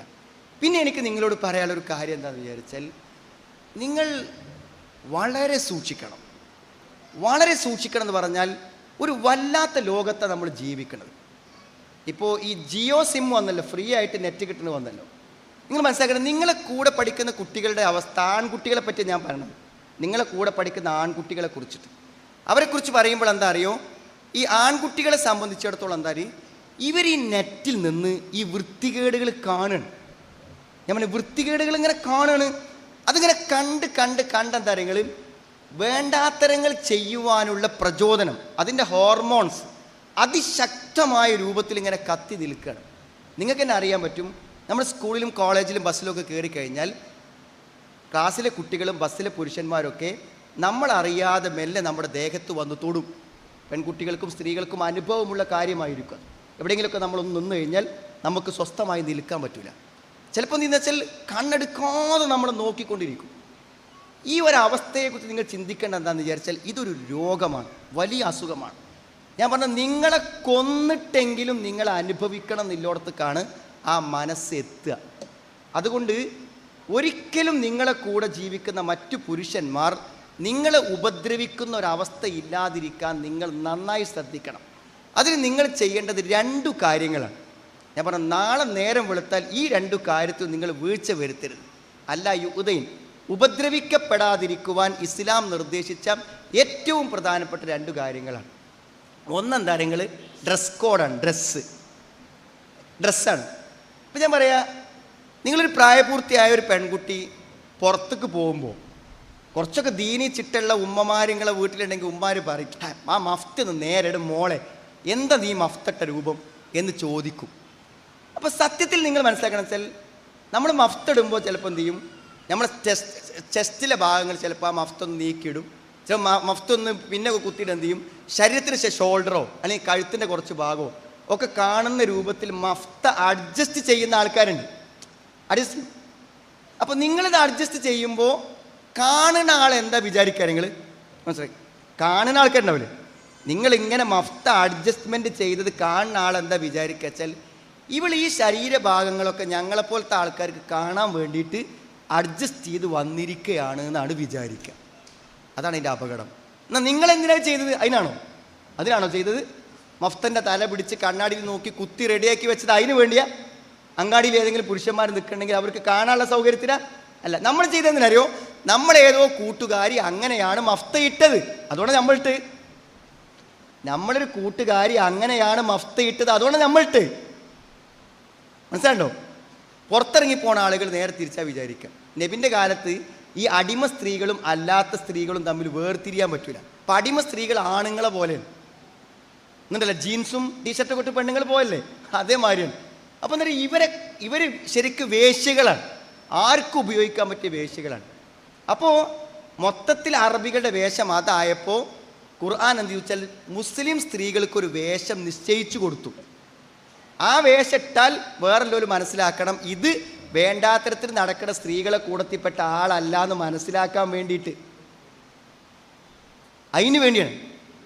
ആ ഡ്രസ്സ് എന്തായിരുന്നു പറയുക, ആ ഡ്രസ്സിൻ്റെ പ്രത്യേകത അത് സാരിയാണോ, അത് പർദ്ദയാണോ, അത് ചുരിദാറാണോ? എല്ലാവരും ചോദിക്കും. ചുരിദാർ ഇസ്ലാമിക വേഷമാണോ, സാരി ഇസ്ലാമിക വേഷമാണോ? ഇസ്ലാമിക വേഷത്തിന് ഒരൊറ്റ മാനദണ്ഡമുള്ളൂ. ആ മാനദണ്ഡം ഉണ്ടെങ്കിൽ നിങ്ങളുടെ ഡ്രസ്സ് ഇസ്ലാമികമാണ്. ഒന്നെന്താ അറിയോ, യുദ്നീന അലൈഹിന്ന മിൻ ജലാബിബിഹിന്ന, ദേഹത്ത് അയഞ്ഞു കിടക്കുന്ന വസ്ത്രം ടൈറ്റാകാൻ പറ്റൂല. ഇപ്പം ടൈറ്റാണ് സിബൊക്കെ ചെയ്യുക ടൈറ്റാകാൻ വേണ്ടി. ടൈറ്റായ വസ്ത്രം ഇടാൻ പറ്റൂല, ടൈറ്റായ വസ്ത്രം ഇടാൻ കഴിയൂല, ധരിക്കാൻ കഴിയൂലല്ലോ. മനസ്സിലായി? അങ്ങനെ ടൈറ്റാക്കിയിട്ടാണ് എന്ത് ചെയ്യുക സ്ത്രീകൾ ഉപയോഗിക്കുക. ഇപ്പോൾ നോക്ക്, നിങ്ങൾ ശരിക്കും എന്താണ് ലെഗിൻസ് പോലുള്ള സാധനങ്ങളൊക്കെ ഉപയോഗിക്കുന്നത് ടൈറ്റാവാൻ വേണ്ടിയാണ്. ശരീരം വസ്ത്രം ഇട്ടാലും ഇടാത്ത പോലെ ഫീലിംഗ് വേറെയുള്ള ആൾക്കാർക്ക് ഉണ്ടാകാൻ വേണ്ടിയിട്ടാണ് അത് ചെയ്യണത്. 3 നിബന്ധനകൾ ഇസ്ലാമിക വസ്ത്രത്തിനുണ്ട്. ഒന്ന്, മുഴുവൻ മറയണം. മുഴുവൻ മറയണം, കഴുത്ത് കാണാൻ പറ്റൂല, മുഴുവൻ മറയണം. 2, അയഞ്ഞ വസ്ത്രമായിരിക്കണം, ദേഹത്ത് തൂങ്ങിക്കിടക്കണം, അയഞ്ഞു കിടക്കണം. 3-മത്തത് സുതാര്യമാവാൻ പറ്റൂല, അതായത് ഉള്ളിലെ അടിവസ്ത്രങ്ങൾ കാണുന്ന രൂപത്തിൽ നെയ്സായ സുതാര്യമായ വസ്ത്രമാവാൻ പറ്റൂല. ഈ 3 കണ്ടീഷനോടും കൂടെ വസ്ത്രം ധരിച്ച് എത്ര പേരുണ്ട് എന്ന് പറഞ്ഞ് ഞാൻ കൈ വെക്കാൻ പറഞ്ഞാൽ ആദ്യം ചോദ്യം പറഞ്ഞ മാതിരി തന്നെ കരപ്പുണ്ടാകുക. ഫസ്റ്റ് ഒരു ചോദ്യം ചോദിച്ചില്ലേ, ആരും കൈ പൊന്തിക്കാത്ത അതേപോലെ. ഈ 3 കണ്ടീഷനും പൂർണ്ണമായും എൻ്റെ വസ്ത്രത്തിലുണ്ട് എന്ന് പറയാൻ ധൈര്യമുള്ളവർ കൈപൊന്തിക്കുക എന്ന് പറഞ്ഞാൽ അതാ സംഭവിക്കുക. ഞാൻ പറഞ്ഞു ഒന്ന് പോയി നോക്കണം. ഇതിൻ്റെ പ്രശ്നം കാര്യങ്ങൾ ഇങ്ങക്കല്ല പ്രശ്നം. നിങ്ങൾ ഈ ഡ്രസ്സിൽ അഡ്ജസ്റ്റ്മെൻറ്റേറ്റ് പുറത്തിറങ്ങിക്കഴിഞ്ഞാൽ സ്വാഭാവികമായും നിങ്ങളെ ആൾക്കാർ നോട്ട് ചെയ്യും. അവർ നിങ്ങളോട് വേണ്ടാത്ത രൂപത്തിൽ പെരുമാറും. അവരെങ്ങനെയെങ്കിലും നിങ്ങളെ വശീകരിക്കാൻ ശ്രമിക്കും. അതിന് വലിയ പണിയൊന്നുമില്ല. എന്താ പറയുക, നിങ്ങളെ ഒന്ന് പ്രശംസിച്ച് പറഞ്ഞാൽ മതി. ഇത്ര ചൊറുക്കുള്ളൊരു കുട്ടിയെ ഞാൻ എന്നെ അല്ലാതെ കണ്ടിട്ടില്ല എന്നൊരു പുരുഷൻ നമ്മളെ മുഖത്ത് നോക്കി പറഞ്ഞാൽ അവൻ എന്തുദ്ദേശിച്ച് പറഞ്ഞാലും തീർന്നു. ഞാൻ ഇന്ന് ഓർക്കുന്നൊരു വീട്ടമ്മയെക്കുറിച്ച് 3 കുട്ടികളുണ്ട്. മനസ്സിലായില്ലേ? ഭർത്താവ് താക്കോല് കൊടുത്തയച്ചതാണ്, വണ്ടിൻ്റെ താക്കോല് ഒരിടത്ത് കൊടുത്തയച്ച്. അപ്പോൾ ആ താക്കോലിട്ട് വന്ന ആള് ഈ സ്ത്രീ ആ താക്കോല് വാങ്ങാൻ വേണ്ടി നിന്നപ്പോൾ ആദ്യം പറഞ്ഞു, നിങ്ങളെവിടെ ഒരു പരിചയമുള്ള മാതിരി തോന്നുന്നുണ്ടല്ലോ. ഒരിക്കലും കാണാത്ത ഈ വീട്ടമ്മനോട് പറയാണ് നിങ്ങളെവിടെ കാണാൻ വേണ്ടി. അപ്പോൾ സ്വാഭാവികമായിട്ടും കുറച്ചു നേരം അവിടെ അങ്ങനെ നിൽക്കൂലേ. അത് കഴിഞ്ഞ് അടുത്ത വാചകത്തിൽ അവരെ നന്നായി സുഖിപ്പിക്കുന്ന ഒരു വാചകമാണ് അയാൾ പറഞ്ഞത്. അത് ഈ സദസ്സ് പറയാൻ എനിക്ക് പറ്റൂല, പറയാൻ പറ്റൂല. ഞാൻ പറഞ്ഞത്, പിന്നെ ഒരവിഹിത ബന്ധത്തിൽ അയാളുമായി ആ വീട്ടിൽ നിന്ന് അവൾ പിടിക്കപ്പെടുകയും 3 കുട്ടികളെയും ഭർത്താവിനെ ഏൽപ്പിച്ച് അവൾ പോകേണ്ടി വരികയും ചെയ്തു. ഒരു വാക്കും വേണത്, ഒറ്റ വാക്കും, ഒരു മെസ്സേജ് മതി. നിങ്ങളെ വീഴ്ത്താൻ ഒരു മെസ്സേജ് മതി, ഒറ്റ മെസ്സേജ്, അത്ര ആവശ്യം. അതുകൊണ്ട് നിങ്ങൾ എന്ത് ചെയ്യണം, ഡ്രസ്സ് അത് ഏറ്റവും നല്ല രൂപത്തിൽ എന്ത് ചെയ്യണം, നിങ്ങൾ എന്ത് ചെയ്യും, ഡ്രസ്സിൻ്റെ കാര്യം ഏറ്റവും നല്ല രൂപത്തിൽ ശ്രദ്ധിക്കണം. രണ്ടാമത്തെ ഒരു കാര്യം, ഇത് ഇന്നത്തെ ക്ലാസ്സിൽ നിങ്ങൾ നാളെ പ്രയോഗവൽക്കരിക്കേണ്ട കാര്യമല്ല. രണ്ടാമത്തെ കാര്യം എന്താണെന്ന് ചോദിച്ചാൽ, നിങ്ങൾക്ക് അനുജന്മാരോ ജ്യേഷ്ഠന്മാരോ ഒക്കെ ഉണ്ടാവുമല്ലോ, ബ്രദേഴ്സ് ഉണ്ടാവും. നിങ്ങൾ ആ ബ്രദേഴ്സിനോട് എങ്ങനെയാണോ പെരുമാറുന്നത് അങ്ങനെ തന്നെയാണ് നിങ്ങൾ ക്ലാസ്സിലുള്ള ആൺകുട്ടികളോടും പെരുമാറുന്നത്. അപ്പം നിങ്ങളോട് ചോദിക്കും ഞാൻ എങ്ങനെ അത് അറിഞ്ഞു എന്നല്ലേ ചോദിക്കുക. ഞാൻ പറയണല്ലോ, ഇപ്പോൾ ഇത് നിങ്ങളെ വീട്ടിലുള്ള ബ്രദേഴ്സിനോട് പെരുമാറുന്ന പോലെ തന്നെയാണ് നിങ്ങൾ ക്ലാസ്സിലെ ആൺകുട്ടിയോട് പെരുമാറുന്നത്. ഞാൻ പറയുമ്പോൾ നിങ്ങൾ എന്നോട് ചോദിക്കും എങ്ങനെ ഇപ്പോൾ നിനക്കതറിയാം, നിങ്ങൾക്ക് എങ്ങനെ അതറിയാം ഞങ്ങൾ അങ്ങനെ പെരുമാറുന്നത്. എനിക്കെങ്ങനെ അറിയാം? നിങ്ങൾ 20ാമത്തെ കൊല്ലമാണ് ആണും പെണ്ണും മിക്സഡായി പഠിക്കുന്ന ഒരു കോളേജിലെ അധ്യാപകനാണ് ഞാൻ. 20 കൊല്ലമായിട്ട് ഞാൻ പഠിപ്പിക്കുകയാണ് സർവീസിൽ. മനസ്സിലേ? ക്ലാസ്സിലെ ആൺകുട്ടികളും പെൺകുട്ടികളും എങ്ങനെ പെരുമാറുന്നു എന്ന് എനിക്കറിയാം. ഒരു ഭയമില്ലാതെയാണ് അവർ പരസ്പരം പെരുമാറുക. ചില ആളുകൾ ഭക്ഷണം എന്തു ചെയ്യും, എന്തെങ്കിലും മിഠായി കഴിക്കുകയാണെങ്കിൽ അത് പൊട്ടിച്ചിട്ട് ഒരു പൊട്ട് കൊടുക്കും. അതൊക്കെ ശരിക്കും ഇസ്ലാമിൽ എപ്പോൾ ചെയ്യേണ്ട കാര്യങ്ങൾ കല്യാണം കഴിഞ്ഞിട്ട് ആദ്യത്തെ ദിവസം ചെയ്യേണ്ട കാര്യമാണ്. അത് ക്ലാസ്സിൽ നിന്ന് ചെയ്യുന്ന ആൾക്കാരുണ്ട്. ഞാൻ വെറുതെ പറയല്ല. നമ്പർ വാങ്ങുക, ഫോൺ വിളിക്കുക, മെസ്സേജ് ചെയ്യുക, ഒരേ ബസ്സിൽ ഒറ്റ സീറ്റിലിരുന്ന് പോവുക, ക്ലാസ്സിൽ ആരുമില്ലാത്ത സമയത്ത് ഒറ്റയ്ക്കിരുന്ന് വർത്താനം പറയാം. ഞാൻ പറഞ്ഞത് ഇസ്ലാം ശക്തമായി വിരോധിച്ച കാര്യമാണ് വലാ തഖ്ലഅന ബിൽ ഖൗൽ. നിങ്ങൾക്ക് സ്മാർട്ടായി തന്മയത്വത്തോടു കൂടെ വേറെ ഒരു അന്യപുരുഷനോട് സംസാരിക്കാൻ പാടില്ല. അത് ഖുർആനിലുള്ളതാണ്. അങ്ങനെ സംസാരിച്ചാൽ നിങ്ങളുടെ സംസാരം കേൾക്കുന്ന പുരുഷനിൽ ആഗ്രഹം ജനിക്കുകയും അവൻ്റെ മനസ്സിലുള്ള രോഗം നിങ്ങളെ അപകടപ്പെടുത്തുകയും ചെയ്യും. ഫയത്തുമ അല്ലദീ ഫീ ഖൽബിഹി മറദു. നിങ്ങൾ എപ്പോഴും ശ്രദ്ധിക്കേണ്ട കാര്യമാണ്. എന്താ മിണ്ടാൻ പറ്റില്ല എന്നാ? ഒരു അന്യ ആണിനോട് മിണ്ടാൻ പറ്റില്ല എന്നാണോ പറഞ്ഞത്? അല്ല. വഖുൽന ഖൗലൻ മഅറൂഫ. എന്തെങ്കിലും അത്യാവശ്യ കാര്യങ്ങൾ പറയേണ്ടി വന്നാൽ പറയേണ്ടി വരും. മനസ്സിലായി? അത് ആ വാക്കിൽ അവസാനിക്കണം. അപ്പം നമ്മളോട് എന്തോ ഒരു കാര്യം ചോദിച്ചു, ഒരാണൊരു കാര്യം ചോദിച്ചു, നമുക്കിപ്പോൾ എന്താ ഇനി അടുത്ത അവർ നമുക്ക് എന്താ വിഷയം ചോദിച്ചു. മാത്സ്, ഇംഗ്ലീഷ് കഴിഞ്ഞു. എന്തിനാ നീ ചോദിക്കാൻ? ഇംഗ്ലീഷ് ആണെങ്കിൽ നിനക്ക് എന്താ വല്ല പേടിയുണ്ടോ? വല്ല ഹോംവർക്കും ചെയ്യാണ്ടോ? എന്തിനാ നമ്മൾ ചോദിക്കണം? നമ്മളെന്താ ചോദിക്കേണ്ട കാര്യം? അപ്പോൾ അത് ചോദിക്കുമ്പോൾ അയാൾ എന്താ മനസ്സിലാക്കുക? നിങ്ങൾ ഇവൾക്ക് എന്നോട് വർത്തമാനം പറയാനൊക്കെ ഒരു താല്പര്യമുണ്ട് എന്ന് അയാൾ അപ്പം നോട്ട് ചെയ്തു. പിന്നെ അയാൾ എന്ത് ചെയ്യുന്നത്? നിങ്ങൾ എന്നോട് താല്പര്യമുള്ള എനിക്കും സംസാരിക്കാമല്ലോ, സമ്മതാണല്ലോ. മനസ്സിലായി? പിന്നെ ആ സംസാരത്തിൻ്റെ അവസ്ഥ എന്ത് ചെയ്യും? തുടരും. എത്ര കൃത്യമാണ് ഖുർആൻ്റെ പ്രയോഗങ്ങൾ നോക്കി നിങ്ങൾ. അപ്പോൾ ചില പെൺകുട്ടികൾ പറയും, ഞാൻ അങ്ങനെയൊന്നും മനസ്സിൽ വിചാരിച്ച് സംസാരിക്കുന്ന ആളല്ല. ഞാൻ ആൺകുട്ടികളുടെ വർത്തമാനം പറയുമ്പോൾ ഒരാൺകുട്ടിനോട് സംസാരിക്കുന്നതിലുള്ള എന്തെങ്കിലും ഒരു സുഖമോ സന്തോഷമോ തെറ്റോ വിചാരിച്ചല്ല ഞാൻ സംസാരിക്കുന്നത്. നിങ്ങളൊന്നും വിചാരിക്കണ്ട. നിങ്ങളെ സംസാരം കേൾക്കണമെന്ന് വിചാരിച്ചാൽ മതിയല്ലോ, പോരെ? നിങ്ങളൊന്നും വിചാരിക്കണ്ടേ. നിങ്ങൾ മദ്രസിലൊക്കെ പഠിച്ച നല്ല കുട്ടികളാണ്. പക്ഷെ നിങ്ങളെ സംസാരം കേൾക്കണവരൊക്കെ മദ്രസ പഠിച്ചവരാവൂലല്ലോ. ആവോ? സംസാരം കേൾക്കുന്ന ആൾ വിചാരിച്ചാൽ മതി നിങ്ങളെ അപകടപ്പെടുത്താൻ. ഇത് നിങ്ങൾ ശ്രദ്ധിക്കണം. ഇത് നിങ്ങൾ ശ്രദ്ധിച്ചില്ലെങ്കിൽ നിങ്ങളെ ഒരു പന്തലിൽ വെച്ച് ബന്ധുക്കളെയൊക്കെ വിളിച്ചു വരുത്തി മക്കളെയൊക്കെ കൂട്ടി പള്ളിക്കത്തെ ഉസ്താദിനെയൊക്കെ കൊടുന്നൊരു നല്ല കല്യാണം നടത്താനുള്ള ഭാഗ്യം നിങ്ങളെ വാപ്പക്കുമ്മക്കും ഇല്ലാതെ പോകും. എങ്ങനെയായാൽ നല്ല ഡ്രസ് കോഡും ഇസ്ലാം പറഞ്ഞ മര്യാദകളും പാലിച്ചില്ലെങ്കിൽ എന്തു ചെയ്യും? അപകടകരമായ പല പ്രശ്നങ്ങളും നിങ്ങൾക്ക് ജീവിതത്തിൽ വരും എന്നാണ് എനിക്ക് നിങ്ങളെ ഓർമ്മപ്പെടുത്താനുള്ളത്. അപ്പോൾ ഒരു വിവാഹത്തിന് യോഗ്യരാവുക എന്നതാണ് ഞാൻ നിങ്ങളോട് പറഞ്ഞൊരു കാര്യം. ഞാൻ ഒന്നും കൂടെ പറയട്ടെ കുട്ടികളെ, നിങ്ങൾ മനസ്സിലാക്കേണ്ട ഒരു കാര്യം ഞങ്ങൾക്ക് പറഞ്ഞുതരാം. ജീവിതത്തിൽ ഏറ്റവും അധികം ഈ ഭൂമിയിൽ അനുഭവിക്കുവാനുള്ള 3 കാര്യങ്ങളുണ്ട് കേട്ടോ. ആ 3 കാര്യം ഇനി മുതൽ നല്ലോണം ആസ്വദിച്ചോളുള്ളൂ. ഒന്ന്, ഉറക്ക്. അപ്പോൾ ഞാൻ പറഞ്ഞു തരണ്ടല്ലോ നിങ്ങൾക്ക്, ഏറ്റവും സുഖമുള്ള പരിപാടി ഉറക്കിൻ്റെ സന്തോഷം അത്രയും വരും. ഇങ്ങനെ ഉറക്കിനുള്ളൊരു സുഖം എന്താ നിങ്ങൾ? ഉറങ്ങുന്ന സമയത്ത് നമ്മളുടെ ശരീരവും മനസ്സും വിശ്രമിക്കും. ഒരു ടെൻഷനൊക്കെ ഉണ്ടെങ്കിൽ ഉറങ്ങിയ ഒന്നും നമ്മൾ അറിയില്ലല്ലോ, നമ്മൾ അല്ലേ? ഇപ്പോൾ ഒരു ക്യാൻസറുള്ള ഒരാളാണ് വിചാരിച്ചോളെങ്കിൽ അയാളോട് ഉറങ്ങിക്കഴിഞ്ഞാലോ, ക്യാൻസർ ഇല്ലാതെ അയാൾ അപ്പുറത്ത് കിടക്കുന്ന ഭാര്യനെ പോലെ തന്നെയാണ് അയാളും. അവളും ക്യാൻസറിനെ പറ്റി ചിന്തിക്കുന്നില്ല, അയാളും ക്യാൻസറിനെ പറ്റി ചിന്തിക്കണില്ല. ഉറങ്ങിയാൽ ഏറ്റവും സുഖമുള്ളതാണ്. എൻ്റെ ഒരു സഹപ്രവർത്തകൻ പറഞ്ഞു, എനിക്ക് മരിക്കാൻ ആഗ്രഹമാണ്. അപ്പോൾ ഞാൻ പറഞ്ഞു, മരിക്കാൻ ആഗ്രഹവും? അപ്പോൾ എന്നോട് പറഞ്ഞു, മരണം എന്ന് പറഞ്ഞാൽ ഉറക്കാണെന്ന് പറഞ്ഞിട്ടില്ലേ? അപ്പോൾ നമ്മളൊക്കെ നല്ലത് ചെയ്യുന്ന ആളുകളാണെങ്കിൽ നമുക്ക് ഉറങ്ങിക്കൂടെ? ഖിയാമത്ത് നാൾ വരെ ഉറങ്ങിക്കൂടെ. അയാൾ തമാശ പറയല്ല, ആത്മാർത്ഥമായിട്ട് പറയണം. അപ്പോൾ ഉറക്ക് എന്ന് പറഞ്ഞാൽ അത്രയും ആസ്വാദകരമായതാണ്. വജഅല ലക്കുമുൽ ലൈല സകനൻ, രാത്രിയെ നിങ്ങൾക്ക് ശാന്തമാക്കി തന്നു. രാത്രി ഒരു ഒച്ച ഉണ്ടാവില്ല, നമുക്ക് ഉറങ്ങാൻ വേണ്ടിയിട്ടാണത്, ഉറങ്ങാൻ വേണ്ടിയാണ്, ഒരു ബഹളം ഉണ്ടാവില്ല ഉറക്ക്. രണ്ടാമത്തെ ഒരു കാര്യം എന്താണെന്ന് പറയുന്നത്, വീട്. വീട് നമുക്ക് സമാധാനത്തിനും ആസ്വദിക്കാനുള്ളത് വീട്. വീടിൻ്റെ പ്രശ്നം അറിയോ നിങ്ങൾക്ക്? ലോകത്ത് നിങ്ങൾ 10 ലക്ഷം രൂപ വിലയുള്ള ഒരു വലിയ 5 സ്റ്റാർ ഹോട്ടലിൽ ഒരു രാത്രി താമസിച്ചാലും അവിടുത്തെ ഗ്ലാസ്സിലൂടെ എന്ത് മനോഹരമായ കടൽ തീരങ്ങൾ കാണാനുണ്ടെങ്കിലും നമ്മുടെ വീട്ടിൽ ഉറങ്ങുന്നതിൻ്റെ സുഖം നമുക്ക് വേറെ എവിടെയും കിട്ടില്ല. നമ്മുടെ വീട്, നമ്മുടെ വീട് മനസ്സിലായില്ലേ? ആ വീട്ടിലെത്തുന്ന ഒരു വല്ലാത്ത സുഖമാണ്. ഇനി മൂന്നാമത്തെ ഒരു സന്തോഷമുണ്ട്.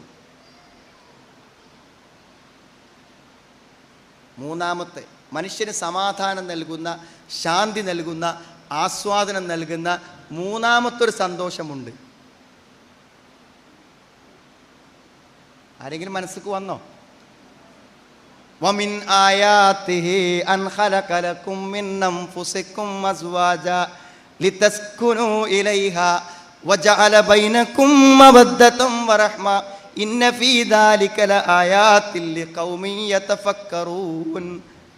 വമിൻ ആയാതിഹി അൻ ഖലഖ ലക്കും മിൻ അൻഫുസികും അസ്വാജ, നിങ്ങൾക്ക് ഇണ.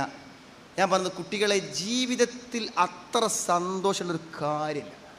നമ്മളെ ഇഷ്ടപ്പെടുന്ന, നമുക്കിഷ്ടപ്പെടുന്ന, മനസ്സിണങ്ങുന്ന ഒരു ഭർത്താവിൻ്റെ കൂടെ ഭാര്യ ഭർത്താക്കന്മാരായി ജീവിക്കുക എന്നതിനേക്കാളും വലിയ ഒരു സന്തോഷം ഈ ലോകത്തിൽ ഭൗതികമായി മനുഷ്യന് ആസ്വദിക്കാനും അനുഭവിക്കാനും ഇല്ല എന്നാണ്. പക്ഷെ എന്താ പറയുക, പുതിയ കാലഘട്ടത്തിൽ നമ്മുടെ സഹോദരിമാർക്ക് കിട്ടാത്ത ഒന്നാണെന്ത്? നല്ല വീട് കിട്ടും, ഉറക്കം കിട്ടും. കിട്ടാത്തൊരു സാധനമാണെന്ത്? നല്ലൊരു ദാമ്പത്യം. അത് പറഞ്ഞിട്ട് കാര്യമില്ല, പല കാരണങ്ങളുണ്ട്. ഒന്നും തരും, നമുക്ക് തിരക്കാണ്, ഭയങ്കര തിരക്കാണ്.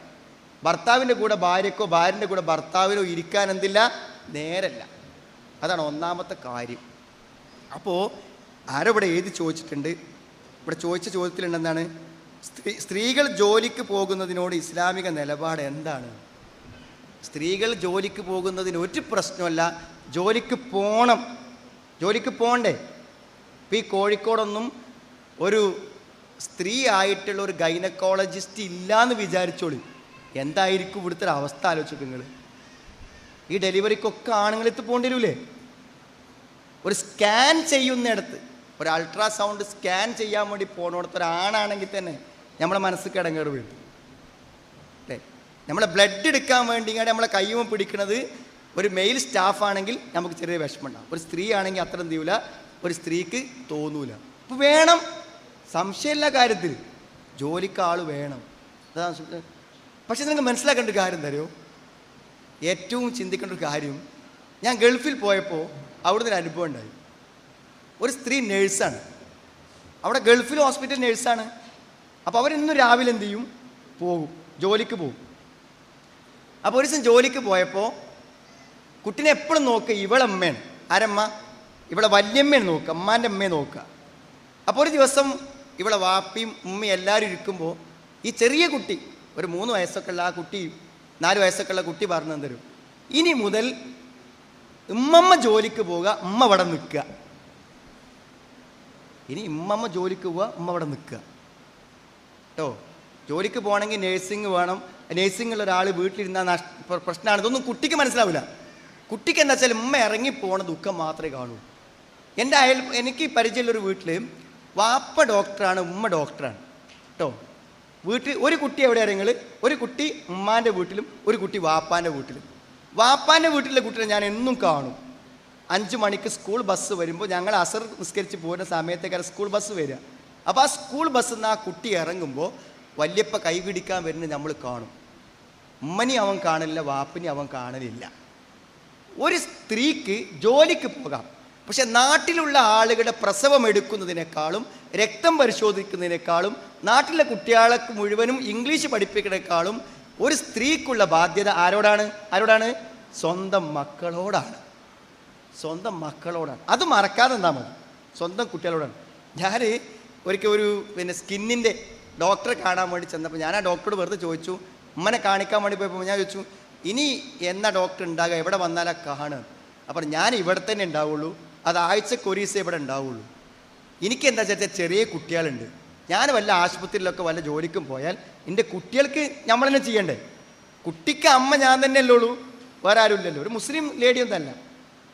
അവർ പറയണം എൻ്റെ കുട്ടികൾക്ക് ഞാനല്ലേ അമ്മയുള്ളൂ. തൊലി കാണിക്കാൻ നിങ്ങൾക്ക് എത്ര ഡോക്ടർമാരുണ്ട് ഇവിടെ? തൊലി കാണിക്കാൻ നിങ്ങൾക്ക് ഇവിടെ എത്ര ഡോക്ടർമാരുണ്ട്? പക്ഷെ കുട്ടിക്ക് ഉമ്മയായി നിൽക്കാൻ എൻ്റെ കുട്ടിക്ക് ഞാൻ തന്നെ ഉള്ളൂ, വേറെ ആർക്കും ഉമ്മയാകാൻ പറ്റും? എത്ര അർത്ഥവത്തായ ചോദ്യമായിരുന്നു അത്. അപ്പം എന്താ അറിയോ, നിങ്ങളുടെ ഉത്തരവാദിത്വം നിങ്ങൾ നിർവഹിക്കുക, അതാണ് ഏറ്റവും പ്രധാനപ്പെട്ട കാര്യം. അത് നിർവഹിച്ചതിന് ശേഷം നമുക്ക് ഭർത്താവിനും മക്കൾക്കുമുള്ള കാര്യം ചെയ്തു കൊടുത്തതിന് ശേഷം നമ്മൾക്ക് ജോലിക്ക് പോകുന്നതിന് ഒരു പ്രശ്നവുമില്ല. ഇസ്ലാമിക മര്യാദകളിലും ഇസ്ലാമിക അച്ചടക്കങ്ങളും പാലിച്ചുകൊണ്ടായിരിക്കണം ജോലിക്ക് പോകേണ്ടത് എന്നാണ് പറയാനുള്ളത്. അവിടെ നല്ലൊരു വിവാഹത്തെ ആസ്വാദകരമായി അനുഭവിക്കാനും ആസ്വദിക്കാനും നിങ്ങൾ ഒരുങ്ങണം. ഈ ഭൂമിയിലെ ഏറ്റവും സന്തോഷമുള്ള ആ ജീവിതം നമുക്ക് കിട്ടാതെ വേറെ എന്ത് കിട്ടിയിട്ടും നമ്മുടെ ജീവിതത്തിൽ ഒരിക്കലും നമുക്ക് സുഖവും സന്തോഷവും അനുഭവിക്കാൻ പറ്റൂല എന്നാണ് മനസ്സിലാക്കേണ്ടത്. ആ ഭാര്യ ഭർത്തൃ ജീവിതം ഇവിടെ മാത്രമല്ല, പരലോകത്തും കൂടെ നീണ്ടു കിടക്കുന്നതാണ് എന്ന് നിങ്ങൾ എന്ത് ചെയ്യുക, മനസ്സിലാക്കുക. ഞാൻ ഇവിടെ എഴുതി കിട്ടിയ 1-2 ചോദ്യങ്ങളുണ്ട്, അതിലൂടെ കൂടി കടന്നു പോകാനുള്ള ഒരു സമയമേ ഇതിലുള്ളൂ. അതും കൂടെ ഞാൻ എന്ത് ചെയ്യുക, പറയാം. പിന്നെ സ്വാഭാവികമായും എന്താണെന്ന് വിചാരിച്ചാൽ നമ്മൾ ഇത്തരം കാര്യങ്ങൾ പറയുന്ന സമയത്ത് പല ആളുകളുടെ മനസ്സിലും പല ചോദ്യങ്ങളും പല സംശയങ്ങളും വരും. അതിലേറ്റവും അധികം സംശയം വരുന്ന ആൾക്കാർ ആരാന്ന് വെച്ചാൽ ഏതെങ്കിലുമൊക്കെ അഫെയറുകളും ജീവിതത്തിലുള്ളവർക്കാണ് സംശയം വരിക. ഞാനൊരു കോളേജിൽ ക്ലാസ് എടുത്ത് കഴിഞ്ഞതിന് ശേഷം ആ കോളേജിലെ ചെയർമാൻ അയാൾ ക്ലാസ് കഴിഞ്ഞിറങ്ങും എൻ്റെ പിന്നാലെ തന്നെ പോകുന്നു. അപ്പോൾ അയാൾ എന്താ വെച്ചാൽ ആ കോളേജിൽ തന്നെ പഠിക്കുന്ന ഒരു പെൺകുട്ടിനെ അയാൾ സ്നേഹിക്കുന്നുണ്ട്. ഞാൻ അതിനെക്കുറിച്ചാണ് ക്ലാസ് എടുത്തത്. അപ്പോൾ അദ്ദേഹം എന്നോട് വന്ന് എൻ്റെ ക്വസ്റ്റ്യൻ ചെയ്യുകയാണ്. ഞാൻ ചോദിച്ച എല്ലാ ചോദ്യങ്ങളെയും അയാൾ കൗണ്ടർ ചെയ്തു, എല്ലാറ്റിനെയും കൗണ്ടർ ചെയ്തു. അപ്പോൾ ഞാൻ കൗണ്ടർ ചെയ്തപ്പോൾ ഞാനും അതിൻ്റെ മറുപടി എങ്ങനെ പറഞ്ഞു കൊടുത്തു. അവസാനം ഞാനോട് ചോദിച്ചു, നിങ്ങൾക്ക് അങ്ങനെ വല്ല അഫെയർ ഉണ്ടോ ചോദിച്ചു. അപ്പോൾ അയാൾ പറഞ്ഞു, കോളേജിൽ തന്നെ പഠിക്കുന്നൊരു കുട്ടിയുമായിട്ട് എനിക്ക് അങ്ങനെ റിലേഷൻ ഉണ്ട്, ഞങ്ങൾ കല്യാണം നടത്തണം എന്നാണ് വിചാരിക്കുന്നത്. അപ്പോൾ എന്ന് വെച്ചാൽ ഇതിൽ കുടുങ്ങിപ്പോയ ആളുകളൊക്കെ അതിനെ ന്യായീകരിക്കും. അപ്പോൾ നിങ്ങൾ ആരുടെയെങ്കിലും മനസ്സ് ന്യായീകരിക്കുന്നുണ്ടെങ്കിൽ ആ ന്യായീകരണങ്ങൾക്കൊക്കെ നമ്മളെടുത്ത് മറുപടി ഉണ്ട്, പക്ഷെ പറയാൻ നേരമില്ലാത്തതുകൊണ്ട് മാത്രമാണ്. മനസ്സിലായില്ലേ? ചില ആൾക്കാർ ചോദിക്കുന്ന ചോദ്യം എന്താ വെച്ചാൽ, പിന്നെ അഫെയർ മാരേജ് പരാജയപ്പെടുമെന്ന് പറയും, എന്നാൽ അറേഞ്ച്ഡ് മാരേജും പരാജയപ്പെടുന്നില്ലേ? ചോദ്യമാണ്, ചോദിക്കാനുള്ള ചോദ്യങ്ങളാണ് കേട്ടോ. ഞാൻ സ്നേഹിക്കുന്നത് ഒരു മുസ്ലിം അല്ലാത്ത ഒരാളെയാണ്, അയാളെ ഞാൻ സ്നേഹിച്ച് ഇസ്ലാമിലേക്ക് കൊണ്ടുവരികയാണെങ്കിൽ എനിക്ക് കുറ്റം കിട്ടുമോ? ചോദ്യം മനസ്സിലായി നിങ്ങൾ? ഈ ചോദ്യത്തിൻ്റെയൊക്കെ സ്വഭാവം നിങ്ങൾക്ക് മനസ്സിലാണല്ലേ? ഈ ചോദ്യത്തിൻ്റെയൊക്കെ സ്വഭാവം മനസ്സിലാണല്ലേ? പിന്നെ ഞാൻ എന്താ വെച്ചാൽ നല്ല വിദ്യാഭ്യാസം, നല്ലൊരു ഉയർന്ന കുടുംബത്തിൽപ്പെട്ട ആളാണ്. അപ്പോൾ സാധാരണ ഈ താഴ്ന്ന കുടുംബത്തിലും ഒരു ഓട്ടോറിക്ഷയൊക്കെ നടക്കുന്ന ഒരാൾക്കൊന്നും പിന്നെ പോലത്തെ ഒരു കുട്ടിയെ ഒരിക്കലും കിട്ടൂല. അതുകൊണ്ട് ഞാൻ അങ്ങനത്തെ ഒരാളുടെ ഭാര്യയാകാൻ വേണ്ടി ഒരു ത്യാഗം ചെയ്താൽ തെറ്റുണ്ടോ? മനസ്സിലായി? ഒക്കെ ചോദ്യമാണ്.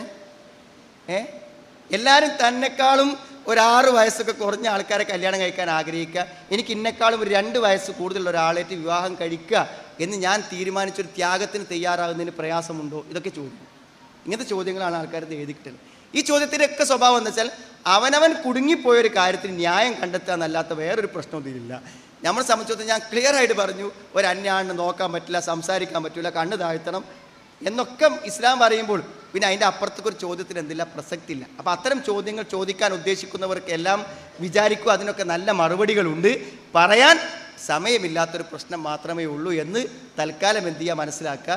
നിങ്ങൾ കുറച്ച് നേരം ഇരുന്ന് ചിന്തിച്ചാൽ നിങ്ങൾക്ക് ആ ചോദ്യത്തിൻ്റെ ഉത്തരം എന്ത് ചെയ്യും, കൃത്യമായി ലഭിക്കുമെന്നാണ് ഞാൻ വിശ്വസിക്കുന്നത്. പിന്നെ വേഷത്തെക്കുറിച്ചാണ് ചോദിച്ചിട്ടുള്ളത്. ഇസ്ലാമികമായ വേഷം ധരിക്കാൻ, പർദ്ദ ധരിക്കാൻ ഭർത്താവിൻ്റെ സമ്മതം ആവശ്യമാണോ എന്നാണ്. ഭർത്താവിൻ്റെ സമ്മതം, നമുക്ക് ഇസ്ലാമിൽപ്പെട്ടൊരു കാര്യം ചെയ്യണമെങ്കിൽ ഭർത്താവിൻ്റെ സമ്മതം എന്തല്ല, ആവശ്യമില്ല. ഒരു പെണ്ണിനോട് തലയൊക്കെ മറക്കാതെ നടക്കണം എന്ന് ഒരു ഭർത്താവ് പറഞ്ഞാൽ അള്ളാഹ്ക്കെതിരെ ഒരാളെയും അനുസരിക്കേണ്ട ബാധ്യതയില്ല. പക്ഷെ എന്താ നല്ലത്, നമ്മളെ വാപ്പയോ ഉമ്മയോ ഭർത്താവോ പോലുള്ള ആളുകൾ നമ്മളോടൊരു കാര്യം ചെയ്യണ്ടെന്ന് പറയുകയാണെങ്കിൽ, അത് എന്ത് കാര്യമാണെങ്കിലും തൽക്കാലം അയാളെ ഒന്ന് പറഞ്ഞ് ബോധ്യപ്പെടുത്തി കൺവീൻസ് ചെയ്ത് നല്ല രൂപത്തിൽ ചെയ്യാൻ പറ്റുകയാണെങ്കിൽ അതാണ് ആരോഗ്യകരം. മനസ്സിലല്ലേ? അതാണ് ആരോഗ്യകരം, നല്ലത് അതാണ്. നമുക്ക് പറയാം എന്ത്, ഖുർആൻ പറഞ്ഞതിന് ഒരു കാര്യത്തിന് പിന്നെ നിങ്ങളെ സമ്മതം ആവശ്യമുണ്ടോ എന്നൊക്കെ വേണമെങ്കിൽ ചോദിക്കാം കേട്ടോ. പക്ഷെ എന്നെക്കാളൊക്കെ നല്ലത് എന്താ വെച്ചാൽ പറഞ്ഞ് മനസ്സിലാക്കി കൊടുത്ത് ശരിയാക്കി കൊണ്ടുവരലാണ് ഏറ്റവും നല്ലൊരു കാര്യം. വിവാഹങ്ങൾ പലപ്പോഴും പരാജയപ്പെടാനുള്ള ഒരു കാരണം, ഒരു കാരണം അത് എല്ലാവരും എല്ലാ പെൺകുട്ടികളും ഒന്ന് മനസ്സിൽ വെക്കണം. കാരണം ഞാൻ ഇതുവരെ സംസാരിച്ച വിവാഹത്തിൻ്റെ സ്റ്റാർട്ടിങ്ങിൽ തുടക്കത്തിൽ പ്രശ്നം വരുന്ന മിക്കവാറും വിവാഹ പരാജയത്തിൻ്റെ കാരണങ്ങൾ കുറേ ഉണ്ട്. അതിൽ ഞാൻ പ്രയോറിറ്റി നൽകിയതിൽ ഒന്നാമത്തെ കാരണം ഞാൻ പറയാം, അത് മാത്രം. അത് നിങ്ങൾക്ക് സംഭവിച്ചാൽ കല്യാണം കഴിഞ്ഞ് 2 ആഴ്ച കഴിയുമ്പോഴേക്കും തന്നെ എന്ത് ചെയ്യും, വീട്ടുകാരും ബന്ധുക്കളും കുടുംബങ്ങളൊക്കെ ഇടങ്ങാറാവുങ്ങളെ കൊണ്ട്. അതും കൂടി ഞാനൊന്ന് പറഞ്ഞുതരാം ഈ സമയത്തിൽ. അത് എന്താണെന്ന് വിചാരിച്ചാൽ, ഈ കല്യാണം കഴിഞ്ഞാൽ, ഞാനൊരു കല്യാണം കഴിച്ചാൽ എനിക്കൊരു സ്ത്രീയെ പൂർണ്ണമായും സ്വതന്ത്രമായും എനിക്ക് കിട്ടിയെന്നാണ് ഞാൻ വിചാരിക്കുന്നത്. പക്ഷെ ഇപ്പം എന്താ പറയുക, പെൺകുട്ടികൾ കല്യാണം കഴിഞ്ഞാൽ അവർ ഭർത്താവിന് പൂർണ്ണമായി അവരെ സമർപ്പിക്കൂല. മനസ്സിലാക്കി, ഭർത്താവിന് പൂർണ്ണമായിട്ട് അവരെന്ത് ചെയ്യൂല, വഴങ്ങി ഭർത്താവിൻ്റെ കൂടെ പോകാൻ റെഡി ആവൂല. ഇനി കാരണം എന്താ വെച്ചാൽ, വീട്ടിൽ ഉമ്മ ഇങ്ങനെ താലോലിച്ച് കൊണ്ടെടുക്കണോണ്ട് ഏതായാലും ഭർത്താവിൻ്റെ വീട്ടിൽ പോയാൽ എന്താവൂല, ഇവിടുത്തെ ഒരു സുഖം കിട്ടില്ല. ഇവിടെ ഇങ്ങനെ മൊബൈൽ നോക്കിയിരുന്നാലും ഉമ്മ ചായയും ചോറൊക്കെ ഇങ്ങനെ കൊടുന്നു തരുമേ. ഭർത്താവിൻ്റെ വീട്ടിലാണുമ്പോൾ അങ്ങനെ ഉണ്ടാവില്ല. അപ്പോൾ ഞങ്ങളുടെ നാട്ടിലൊക്കെ മലപ്പുറത്തുള്ളൊരു രംഗം എങ്ങനെ വെച്ചാൽ, ഒരു 15 ദിവസമൊക്കെ വീട്ടിൽ നിർത്തിയിട്ട് പിന്നെ എന്ത് ചെയ്യും, ഭർത്താവ് കൊണ്ടുവരാൻ വേണ്ടി വരും കേട്ടോ. ബൈക്കൊക്കെ എടുത്തിട്ട് എന്ത് ചെയ്യും, നന്ന് പോകുക എന്ന് പറഞ്ഞ് വരും. അങ്ങനെ വന്ന് പർദ്ദയൊക്കെ മാറ്റി ഇറങ്ങുന്ന സമയത്ത് കണ്ണുകൂടെയൊക്കെ അപ്പോൾ ഒന്നായിട്ട് വെള്ളം വന്ന് കരഞ്ഞ് ഇടങ്ങാറായിട്ട് ഇങ്ങനെ നിൽക്കും. അപ്പോൾ അപ്പുറത്ത് കണ്ണിൽ വെള്ളം നിറച്ച് ഉമ്മ നിൽക്കുന്നുണ്ടാവും, ഇവ ഇങ്ങനെ ബൈക്കുമ്പോൾ കയറ്റി അങ്ങനെ കാത്ത് നിൽക്കുന്നുണ്ടാവും. അപ്പോൾ എന്താണ് ഈ കക്ഷിക്ക് എന്താ തോന്നുക, ഈ വന്ന ആളുണ്ടല്ലോ ഭർത്താവ്, അവനെന്താ തോന്നുക, ഇൻ്റെ കൂടെ പോരാനാണല്ലോ ഇവളൊരു മയ്യത്തിറക്കുമ്പോഴുള്ള പോലുള്ള കരച്ചിൽ എന്ത് ചെയ്യണത്, ഇൻ്റെ കൂടെ പോരാൻ. അപ്പോൾ എന്തിനാണിത്, ഇവൾക്ക് എന്നെ താല്പര്യമില്ല. എന്തിനാണ് ഇന്നെ താല്പര്യമില്ലാത്ത ഒരാളെ ഞാൻ കൊണ്ടെടുക്കണത്, എന്തിനാണ്? ആ സാധു അതാ ചിന്തിക്കുക. പക്ഷെ അയാളത് ചിന്തിക്കേണ്ട ആവശ്യമില്ല. കാരണം ഇവൾക്ക് അയാളെ ഇഷ്ടമല്ലാഞ്ഞിട്ടല്ല, അവൾക്ക് അതിനേക്കാളും ഇഷ്ടമാണ് അവളുടെ വീട്. ഇത്രേ പ്രശ്നമുള്ളൂ, സൗകര്യം. ഇത് എല്ലാ അർത്ഥത്തിലും. ഇപ്പോൾ ഞാൻ വെച്ചാൽ കഴിഞ്ഞൊരു ദിവസം ഞാൻ കേട്ട കേസിൽ എന്താ വെച്ചാൽ, ഭർത്താവിനോട് ഒരു നിലക്കും സഹകരിക്കൂല, ഒരു പെൺകുട്ടി. അതുകൊണ്ട് തന്നെ കല്യാണം കഴിഞ്ഞാൽ നമ്മുടെ ഭർത്താവിന് പൂർണ്ണമായും നമ്മൾ എന്ത് ചെയ്യണം, പൂർണ്ണമായും നമ്മൾ ഒതുങ്ങിക്കൊടുക്കണം. അടിമയാകണം എന്നല്ല എൻ്റെ അർത്ഥം, സഹകരിച്ച് ജീവിക്കണം എല്ലാ കാര്യത്തിലും, അയാളുടെ ഇഷ്ടങ്ങൾക്കനുസരിച്ച്. അങ്ങനത്തെ ഒരു സ്ത്രീയെ മാത്രമേ നിലനിർത്തി കൊണ്ടുപോകാൻ ഒരു പുരുഷന് സാധ്യമാവുകയുള്ളൂ. അതേപോലെ തന്നെ ചില പെൺകുട്ടികൾക്ക് തോന്നും, കല്യാണം കഴിഞ്ഞ് പോയി കഴിഞ്ഞാൽ എനിക്കെൻ്റെ ഭർത്താവ് മാത്രം മതി, ഭർത്താവിൻ്റെ ഉമ്മി വാപ്പയ്ക്ക് എന്തെങ്കിലും ആയിക്കോട്ടെ. അങ്ങനെ ഒരു ഭർത്താവിനെ കിട്ടൂല. കാരണം തരുമോ, അയാളെ 25 കൊല്ലം പോറ്റിയത് ആരാണ് വാപ്പിമ്മയല്ലേ. അവരെ ഒഴിവാക്കിയിട്ടൊന്നും അയാളിപ്പോൾ നിങ്ങളിപ്പം പോരൂല. ദയവിചാരിച്ച് അവിടെ വാപ്പനെയും ഇമ്മനെയും പരിഗണിച്ചിട്ട് തന്നെ പോകാൻ പറ്റും. അവൻ്റെ വാപ്പനെയും ഇമ്മനെയും പരിഗണിച്ചിട്ട് തന്നെ പോകാൻ പറ്റും. ഇനി വാപ്പക്കുമ്മൊക്കെ എന്തെങ്കിലുമൊക്കെ പ്രശ്നങ്ങളുണ്ടെങ്കിലോ നമ്മൾ സഹിക്കുക, അതിലൊരു പരിഹാരമില്ല. ഭർത്താവിൻ്റെ വാപ്പക്കുമ്മൊക്കെ എന്തെങ്കിലും പ്രശ്നങ്ങളുണ്ടെങ്കിൽ സഹിക്കുക, ഒരു പരിഹാരമില്ല. നേരാക്കാൻ പോയാൽ ബുദ്ധിമുട്ട് കൂടും. അതുകൊണ്ട് ഞങ്ങളാരും അമ്മായിമാരെ കൗൺസിലിംഗ് നടത്തലില്ല. മനസ്സിലെ, കൗൺസിലിംഗ് നടത്തലില്ല. ഉമ്മാൻ്റെ ബുദ്ധിമുട്ട് വല്ലാതെ ഉണ്ട്, അവിടെ നിൽക്കാൻ കഴിയുന്ന ഉമ്മാനെ കൊണ്ടുവരി ഞങ്ങൾ പറയില്ല. നമ്മൾ ഉമ്മാനെ എങ്ങനെ കൈകാര്യം ചെയ്യേണ്ടത് എന്നുള്ളത് ആർക്ക് പറഞ്ഞു കൊടുക്കും? കല്യാണം കഴിഞ്ഞ പെൺകുട്ടികൾ പറഞ്ഞു കൊടുക്കും. വല്ലാത്തൊരു പരീക്ഷണമായിട്ട് ഈ ആൺകുട്ടികളെ പരീക്ഷണം. ഉമ്മാനെയും ഭാര്യനെയും കൂടെ മാനേജ് ചെയ്ത് കൊണ്ടുപോകുക പറഞ്ഞാൽ അതൊരു വല്ലാത്ത പരീക്ഷണം. അപ്പോൾ ഞാൻ പെൺകുട്ടിയോട് പറയും, നിങ്ങൾ സഹകരിക്കണം. ആ സാധുവിൻ്റെ മനസ്സ് നിങ്ങൾ മനസ്സിലാക്കണം. മനസ്സിലായി, ആ പുരുഷനുണ്ടല്ലോ അവൻ്റെ മനസ്സൊന്നും നിങ്ങൾ മനസ്സിലാക്കണം. എന്താ ഉമ്മ അങ്ങനെയൊക്കെ പറയുമ്പോൾ ഉമ്മാനാണ് ചീത്ത പറഞ്ഞാൽ എന്താ? ഒരു പെൺകുട്ടി ചോദിക്കണം, എന്താ ഉമ്മാനോട് 2 വർത്താനം പറഞ്ഞൂടെ ഇയാൾക്ക്? ഉമ്മാനോട് 2 വർത്താനം പറഞ്ഞാൽ പ്രശ്നം നിനക്കാ വരിക. എന്താ നിനക്ക്? എൻ്റെ കുട്ടി ഇത്രയും കാലം എന്നോട് ഇങ്ങനത്തെ ഒരു വാക്ക് പറഞ്ഞിട്ടില്ല, ഇവളാണ് ഇവൻ എങ്ങനെ ആക്കിയതെന്ന് കഴിഞ്ഞില്ല. ആലോചിക്കണങ്ങൾ, ഇവളാണ് ഇവനെ ഇങ്ങനെ ആക്കിയത്. ഇത്ര കാലം എത്ര നല്ലതിലേക്ക് പെരുമാറി വന്നാണ്. ഞാൻ പറഞ്ഞു, നേരാക്കാൻ പോകരുത്. എന്തിനോ നന്നായിട്ട് മാനേജ് ചെയ്യുക. ഏതൊരാൾക്കും അയാളെ ബഹുമാനിച്ച് ആദരിച്ച് സ്നേഹിച്ച് പെരുമാറിയാൽ ആരും നമുക്ക് വഴങ്ങും. നല്ല സ്നേഹത്തോടെയും ബഹുമാനത്തോടെയും നമ്മുടെ ഉമ്മാനും വാപ്പാനും പെരുമാറുന്ന പോലെ നല്ല പെരുമാറുക.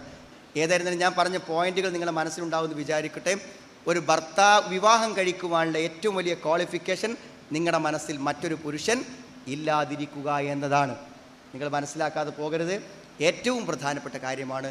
ജീവിതത്തിൽ നേടാനുള്ള ഏറ്റവും വലിയ നേട്ടം ഒരു സർട്ടിഫിക്കറ്റ് അല്ല, സ്നേഹിക്കുന്ന ഇഷ്ടപ്പെടുന്ന മതബോധമുള്ള ഒരു ഭർത്താവാണ് നമുക്ക് ഏറ്റവും ജീവിതത്തിൽ വേണ്ടത്. അത് കണ്ടുപിടിക്കാൻ വർഷങ്ങളെടുത്താലും നിങ്ങൾ എന്ത് ചെയ്യണം? അതിന് പറ്റിയ ഒരാളെ കണ്ടുപിടിക്കാൻ ആളുകൾ താല്പര്യപ്പെട്ടു വരുന്ന ആദ്യ ദിനം മുതൽ നിങ്ങൾ എന്ത് ചെയ്യണം? സഹകരിക്കണം, ഉത്സാഹിക്കണം.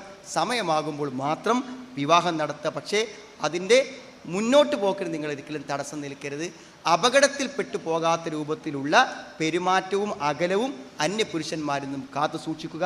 വിവാഹം കഴിച്ച ഭർത്താവിന് പൂർണ്ണമായും കീഴൊതുങ്ങുക. അത് നിങ്ങൾക്ക് വിവാഹത്തിൽ നല്ല വിജയവും ഉണ്ടാവും.